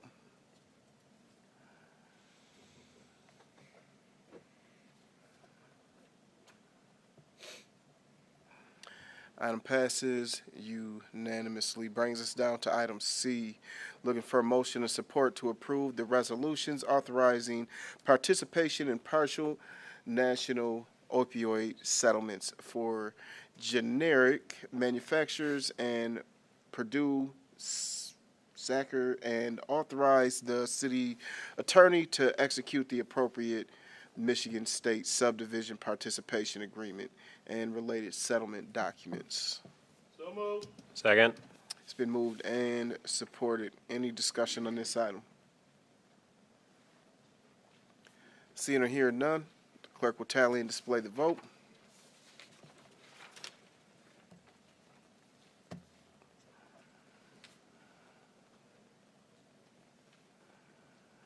Item passes unanimously. Brings us down to item D. Looking for a motion and support to approve the purchase of 6,284 Sensus SmartPoint MXU radio reading devices from Aetna Supply of Grand Rapids in the amount of $1,036,860 and approve the resolution to amend the budget for fiscal year 2025-26 to fund the purchase. So moved. It's been moved and supported. Any discussion? Yes, if you don't mind, I'd like for Mr. Pickett, please come up and talk about these objects we have up here. If you don't mind. Pretty please. Yeah, ooh, that's cool. Ooh. I'll send them here one way and the MXU another way. And Tim can explain how they work. So, Mr. Mahoney's got the meter that obviously calculates the water going through your house. It's gonna send a signal to the MXU, which now will send it to the top of City Hall, which our billing system will be able to judge and bill you for your water. It also provides a lot more as far as if somebody has a leak, we can actually shut you off from inside. That's a little bit down the road, a little bit farther, but if somebody has a high bill, we'll get an alert. So right now, we'll have customers will call up, my bill's $5,000. Well, this will notify us instantly if people have water leaks. That was gonna be one of my questions. Is there a rule? This will complete the system. This will complete the system 100%. This is something I've worked for since 2017, trying to get this taken care of. Yeah. And one of the big things is tariffs are coming. So this is gonna save us about $275,000 if we can get these ordered by the end of September. Now, they go up about $30 a piece every year, so if we waited 2 to 3 years, I can see another $1 million increase. So. That piece right there. So that goes on the outside of the house, and it talks to the meter that Christie's and Wills are holding. And that piece, yeah, so communication goes from the meter to the MXU, MXU to the radio antenna on top of City Hall. Just like that. No more need to manually send people out in the neighborhoods to meter read. Yeah, and you just said, sorry, I was distracted by wandering. Right. You just said that this, like, finito, this is it. This is it for, you're gonna have to replace these eventually, every 10 to 15 years, so, but we'll build a budget for that. We've been spending about $200,000 roughly a year on that at 13,000, so we have a long ways to go, but this will be everything. And I actually submitted a plan, I'm not sure, that my goal is to have these all installed within a year. Then ultimately, if council decides they wanna go to monthly billing, I know residents sometimes have easier to budget their money on monthly bill instead of quarterly, we'll be able to do it with this too. So said differently, this is necessary in order to move to monthly billing. You, 100%, you Correct. yes. Can we still do quarterly if we want? We have to cross that bridge when we get there, Patrick. I got 21 houses, so I don't want to write that check every month. Any other comments, questions, concerns, council? Very good. Thanks, Freddie. Thank you, Tim. Seeing or hearing no other questions at this time, the clerk will tally and display the vote.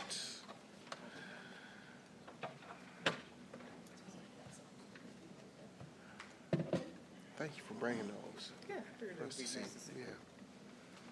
Item passes unanimously and brings us down to item E. Looking for a motion and support to authorize submission of the 2024-2025 Consolidated Annual Performance and Evaluation Report to the U.S. Department of Housing and Urban Development. So moved. It's been moved and supported. Any discussion? Seeing or hearing none, the clerk will tally and display the vote.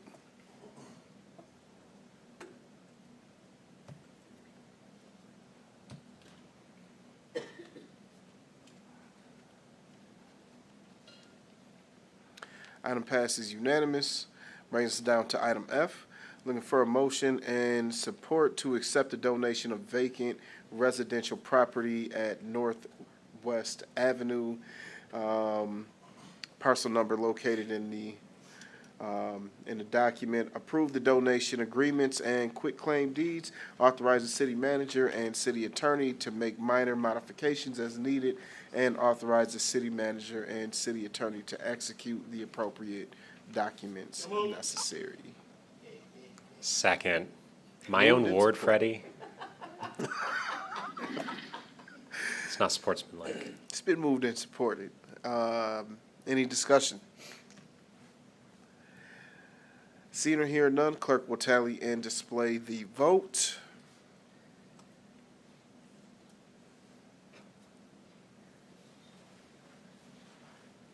Item passes unanimous, brings us down to item G.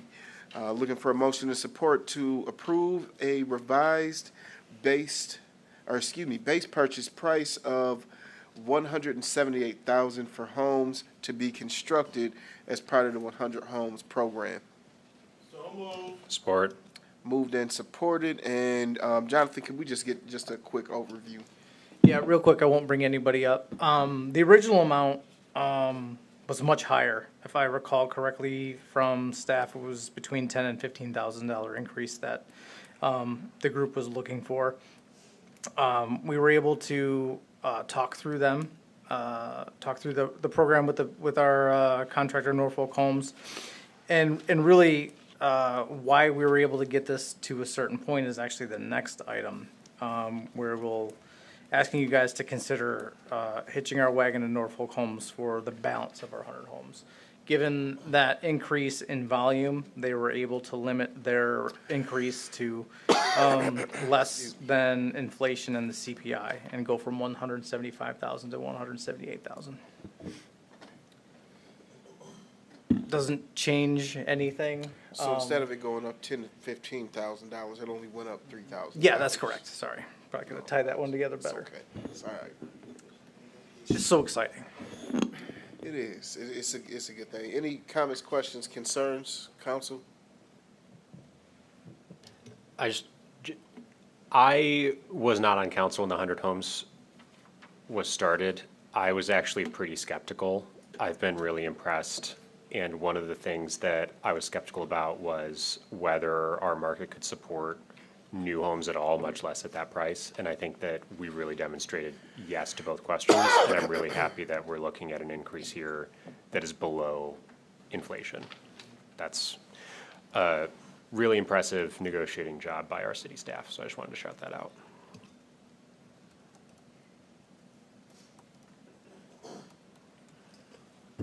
Will this impact people, not people that have already purchased homes? That's, my concern is the people that are coming up now to apply.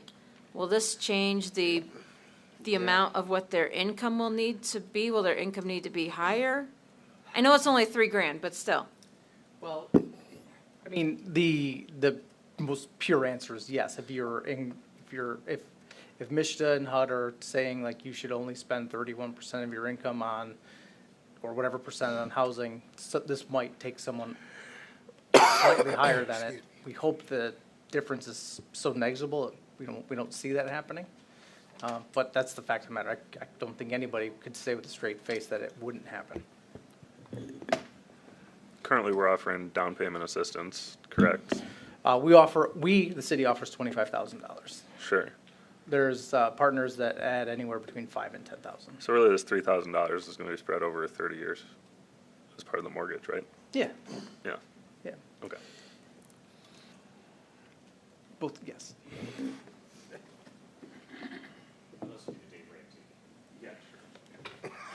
Well, you're not doing a 30-year mortgage on that anyway, Ramsey.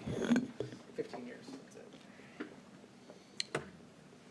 Council, any other questions? Seeing or hearing none, the clerk will tally and display the vote.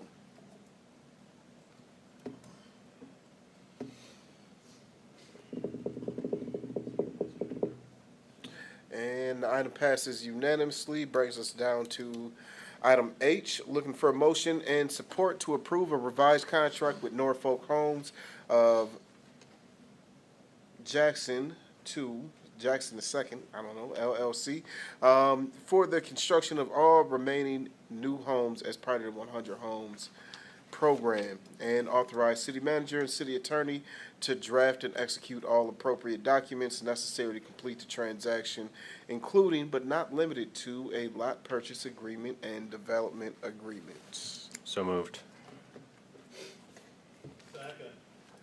It's been moved and supported. Any discussion?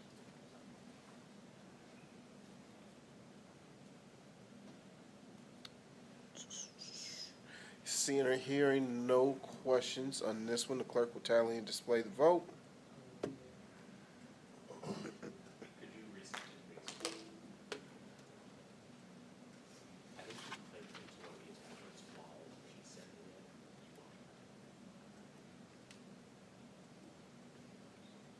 seem like if anybody moved, what she said, nobody did. Excuse me, item passes unanimously, brings us down to item I.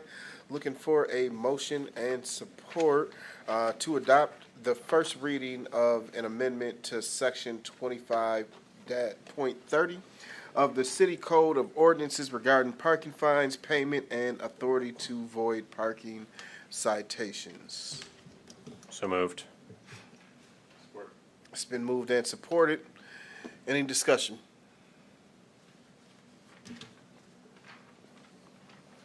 Seeing or hearing none, clerk will tally and display the vote.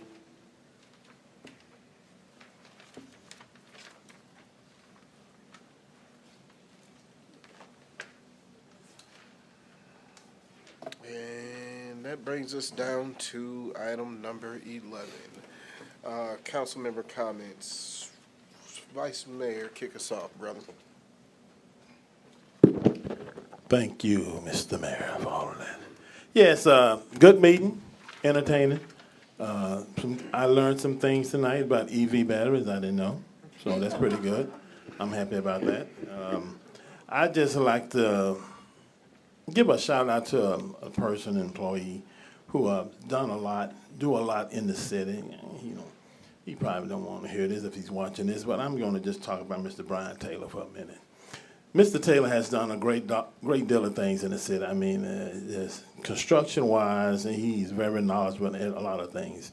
And I really do appreciate everything he did, especially with the kitchen, the commercial kitchen.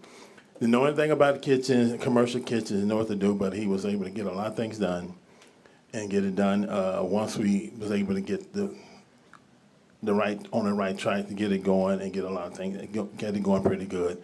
So I just like to thank him for everything that he's done, everything that he's doing. And even when he asked for input, he gave input, he listened, and he listened to me and did some things, did some changes. So I just think he has done a great job, continue to do a great job.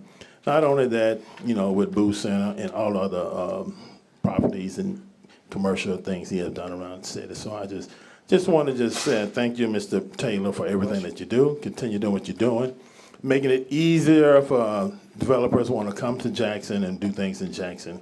We cut out on a lot of the red tape. Thank you. Have a good night. Amen. Thank you. Councilmember Robinson. Thank you, Mr. Mayor. Just a comment, I mean, and a special thank you to my Ward 1 resident, Marna. We had some really hurtful things spoken today. I can relate. You know, death is nothing to play with, and when you lose a loved one, it's sad. I mean, and you can't really. It never goes away. I'm just going to say it never goes away. Every minute of the day, it's on your mind, and you think about those that you have lost. So that's a touchy area for me as well. You know, if you haven't experienced that, then I don't think we should be speaking to it. I do also want to say that respect for women is another area. We heard it. We heard it up here. And the women in the building, and it just shouldn't be done. You know, tempers get high, but let's keep respect where it's supposed to be, respect for individuals and others. It didn't just affect the young lady who is a resident in my ward, but it also affected us here sitting at the podium or sitting at the dais. So just a shout out. It's not that serious, you know, and let's just be respectful of one another. It's important. Thank you. Councilmember Wood. As always, thanks to city staff. Thanks to the realtors and the home builders for the really nice work on Bacchus. It looks great. I want to echo what Councilmember Robinson said. You know, one of the great things about this country is the First Amendment. And so you've got a right to speak. And that, I think, comes with the responsibility to use that in a way that advances what you're trying to advance. And unfortunately, there are some members of our community who we would characterize perhaps as frequent flyers at these meetings, including, I would say that there has been, for years, on the part of some, a pattern of comments that have been, I think, far beyond what anybody would consider reasonable contributions to public discourse. I think that a pattern of bigoted remarks against pretty much every group you could imagine, accosting members of council outside the building, saying they should be put into camps, trying to bait members of council by making flip remarks about loved ones they've lost. I think that is not a good use of free speech. Now, they're free to do it, but I just really don't think that that's morally right or a good use of anyone's time. On a lighter note, I also just once again, for anybody out there thinking of doing public comment, please spare us the recapitulation of whatever you saw on Facebook. I swear to God, I can't take it anymore. No one needs to hear that. I think especially in the context of recent political violence, including but not limited to the killing of Charlie Kirk, I think it's very clear that there is very high temperature in our political discourse, and we have to lower that, and we have to heal some of the division. And I think that the choices that have been made disproportionately on one side of the aisle to stoke those tensions instead of lowering them, I think is really, really disappointing and counterproductive. And I think we saw some of that here tonight. And that's not to say that either side is blameless, but I think that it would be dishonest to say that it's equal. I'll leave that at that. I want to thank the Environmental Commission also for the work that went into their report. I was happy to vote yes to receive that report, even though I don't necessarily agree with everything in it. I will always vote yes to receive a report from one of our volunteer commissions because I think it's important to treat those volunteers with the respect of reading their report and entering it into the record. Thank you, Mr. Mayor. Thank you. Councilmember Davis. Thank you, Mr. Mayor. I got a couple things. Ward 5, we've got our starting ward meetings back up now that we're done with summer. Woohoo! Tuesday, September 23rd, 6 o'clock p.m. at the Theodore. We are going to be going over all things safety. We've got a couple special guests that will be there, so I encourage everybody to come. Even if you don't live in Ward 5, you're more than welcome, but it is specifically for Ward 5. It's the Theodore, 402 West Michigan, the old Weatherby Funeral Home. Next, for Cleanup Day, September 27th, correct? Yes. Saturday, September 27th.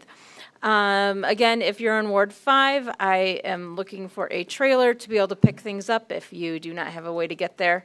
I would love to be able to come around and get your junk to throw it away. I had a great time this weekend being able to check out the stuff over on Bacchus and the firefighters training with the big trucks and stuff. It was pretty cool to be able to see all the things they were doing, especially to have so many different fire departments. I don't know if people were truly aware how many fire departments were from around the state, and that was that was really awesome to see. So that was pretty cool. Also had the privilege to be able to help a resident tear down a garage this weekend. That was pretty awesome. We had our Ward 5 volunteer group out there, just able to do some good stuff and make some good connections for people. I want to thank David Hammondtree, DR, for finally doing what I've been asking him to do and giving us a little HDC plug. It's a great commission. I enjoy being on it with him, as are several other commissions. But I think it's great and very valuable to come to council and at least give a quick shout out to try to get more people on. So thank you so much. I didn't pipe in when we were when we did the consent calendar. I don't know, my brain just kind of blanked out for a second there. And we passed for Bloomfield Boulevard to be able to be redone.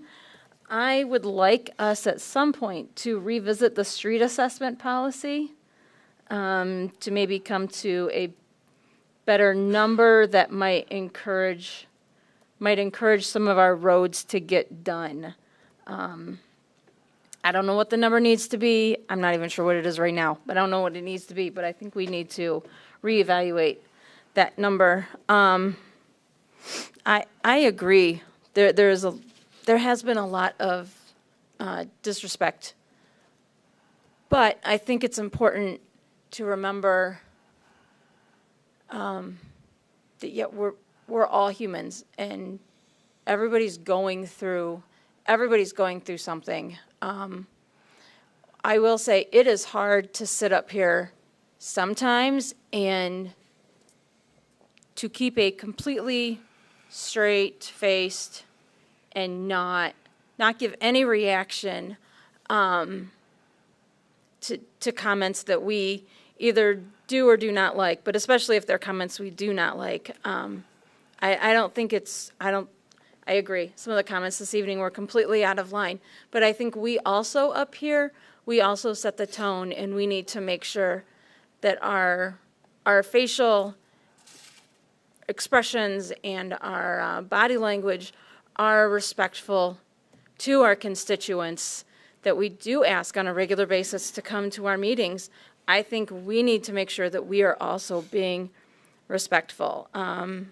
If someone sees me being disrespectful, I would ask that you mean not just immediately right then, but talk to me later and say, hey, I didn't really care for your facial reaction when I was speaking, because sometimes my face talks more than I realize my face is talking, probably even now. But I think it's important to remember that we set the tone up here, no matter how frustrating comments are. But yes, please, it is very different being up here, so please just keep a remembrance of that as you are making citizen comments, and we will do our best as well to be respectful to you. But thank you, city staff, for coming out tonight. Thank you so much. Councilmember Forgrave. Thanks, Mr. Mayor. Echo some of you. I'd like to thank Environmental Commission for coming out and doing all the work that they do. I'm happy that we accepted their report and placed it on file, and hopefully we can make that public on the website for everybody to read, and hopefully we can update that on an annual basis, as is their ordinance. As the ordinance suggests, when we had created the Environmental Commission, it was a couple year behind or so. I think looking into the LEED certification isn't a bad idea. I say looking into it. I think looking into some of the things in that document aren't a bad idea.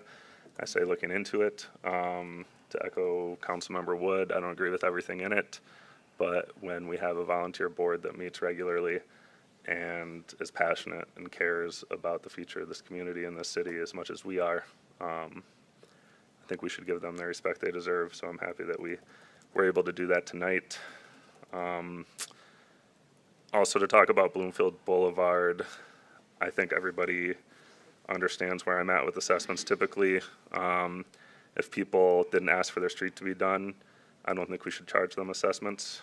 I worked with Matt years ago and Assessor Yoakum years ago to create a law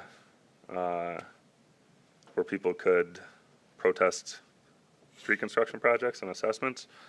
I think as we move forward, I'm beginning to see some patterns emerge that are positive. I think the fact that MLK, we did not charge assessments at all, is a step in the right direction.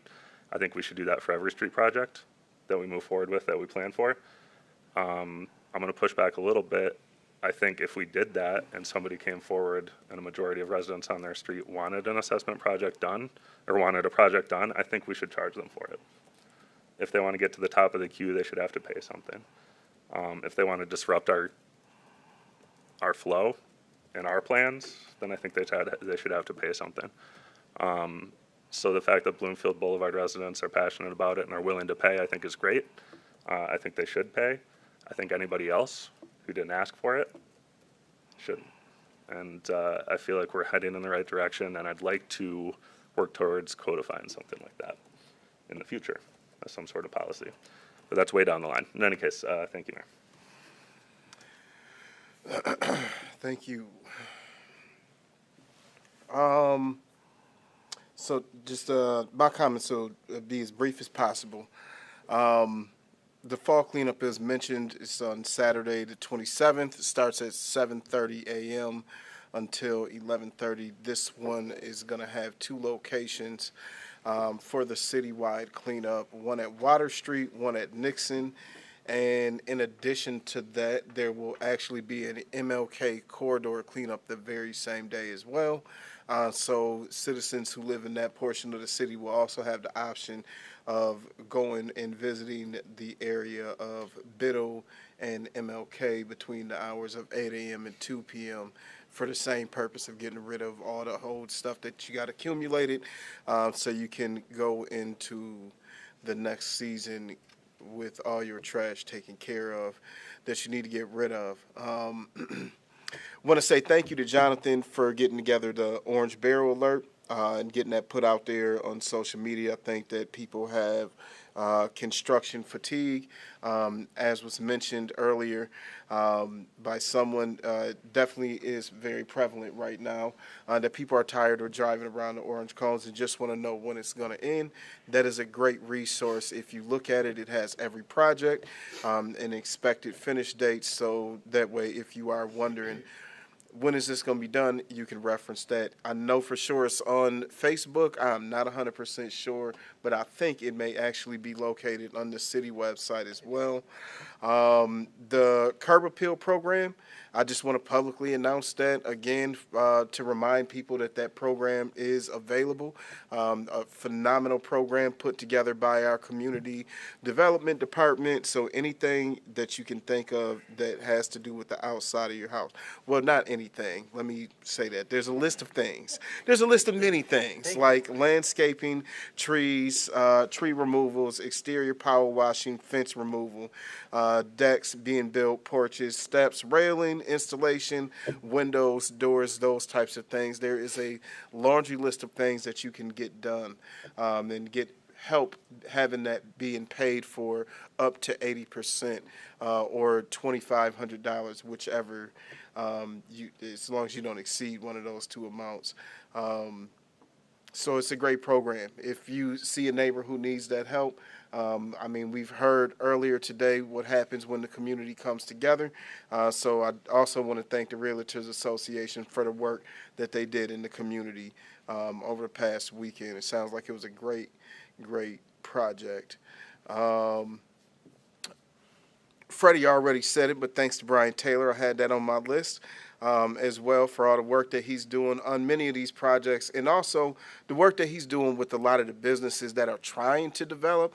I'm sure that his pre-development meeting list has increased with the number of people who are interested in opening or increasing the amount of business that they have over inside the MLK corridor. So just thank you for the work that you guys are all doing. Again, shout out to Corey for just being well prepared, and shout out to Shane and all the rest of the departments out there. I'm not leaving anybody out.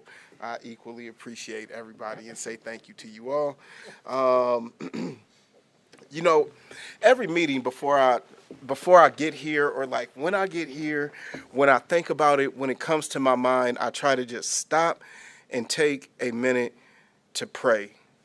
I'm mostly praying that, like, the decisions that get made are within God's will. I believe that every person, every leader is elected and appointed for a purpose that they may not even know that they're there for.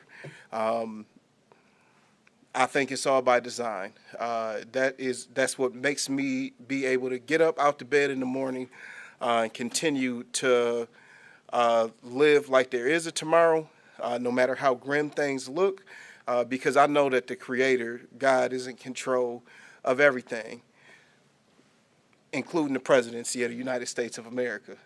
So I don't worry about nothing. I try to pray before everything, and most of what I pray for is grace for myself so that I can also extend grace to others, because, boy, y'all be testing my patience like I won't jump over this dais. But God is good, because I'm a different man than I used to be. And I'm going to just let you sit on that.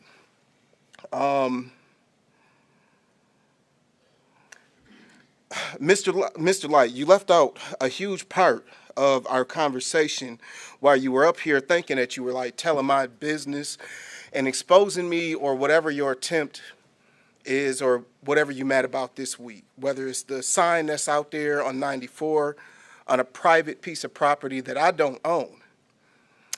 Regardless, you left out a very important part about our conversation and why I decided to approach you. So I'll fill in that gap for everybody who may be wondering.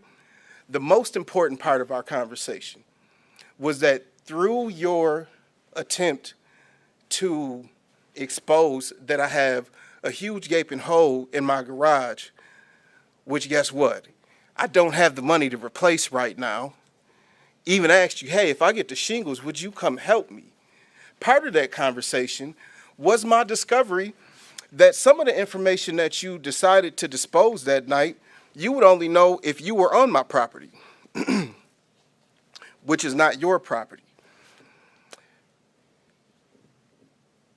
And so I just want you to please remember that part of the conversation most importantly. I will literally die for the people who live in that house. I'd advise you to stay away from there. That's just my personal advice to you. Please stay off my property.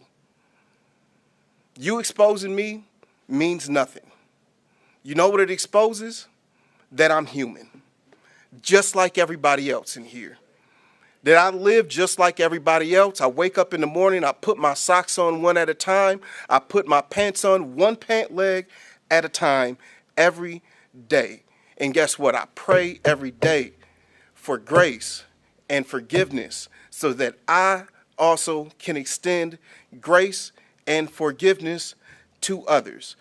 I just wish that people would have an ounce more patience and empathy to other people before they come barging in talking about things that, quite frankly, aren't their business, that have nothing to do with the job that I do here in the city of Jackson as the mayor of the city of Jackson.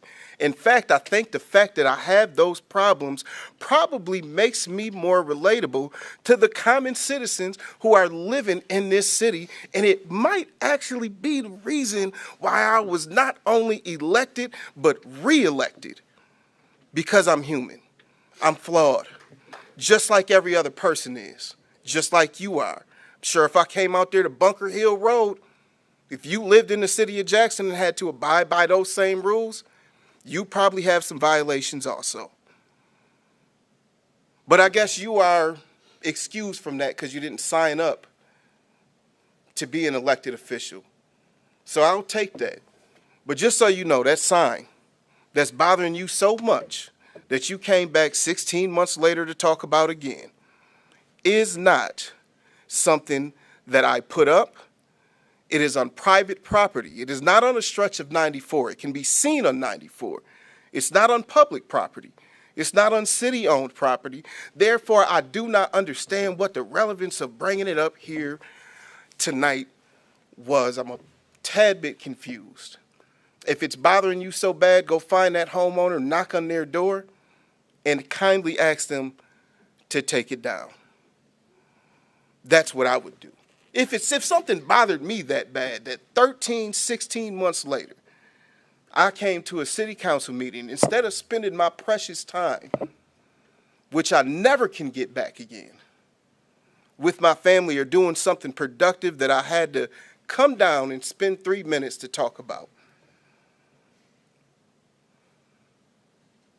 That's what I would do if it bothered me that bad. Just a suggestion. Mr. City Manager. Okay. Some of you have touched on some of the updates, so thank you for reminding the community of Cleanup Day. And thank you for the kind words to city staff with respect to the City Center Kitchen Masonic Temple. A couple of things I do also want to point out is hydrant flushing starts before Cleanup Day. So hydrant flushing in the city in Blackman Township starts on September 22nd. Be mindful of your whites while we are coming through your area. The white clothes you wash, so you can get stained by this. It's a thing. And then the next thing, it's a true thing. When I was glad you cleared the rest of that sentence. Yeah, I know, right? Trust me, I'm sitting there going like, that didn't sound right. I'm looking down. So clean it up, whites. We got some work to do. Shoot. Good thing these aren't recorded. Well, but Melissa is about to text you right now. Yep. Babe, stop talking. So in different news, lead service lines. Let me provide a brief update on this because this information can be found on our website under the Our Services tab. We keep it updated, and we talk about the lead service lines that are being replaced by the contractor in the contract that was just approved by City Council.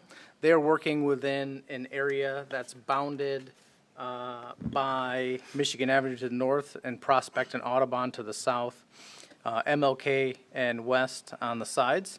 So far, that contractor has completed 58 full lead line replacements, and now they are staffed up and ramped up, and they start to, they anticipate beginning to complete 12 or more per day, so it'll really ramp us up.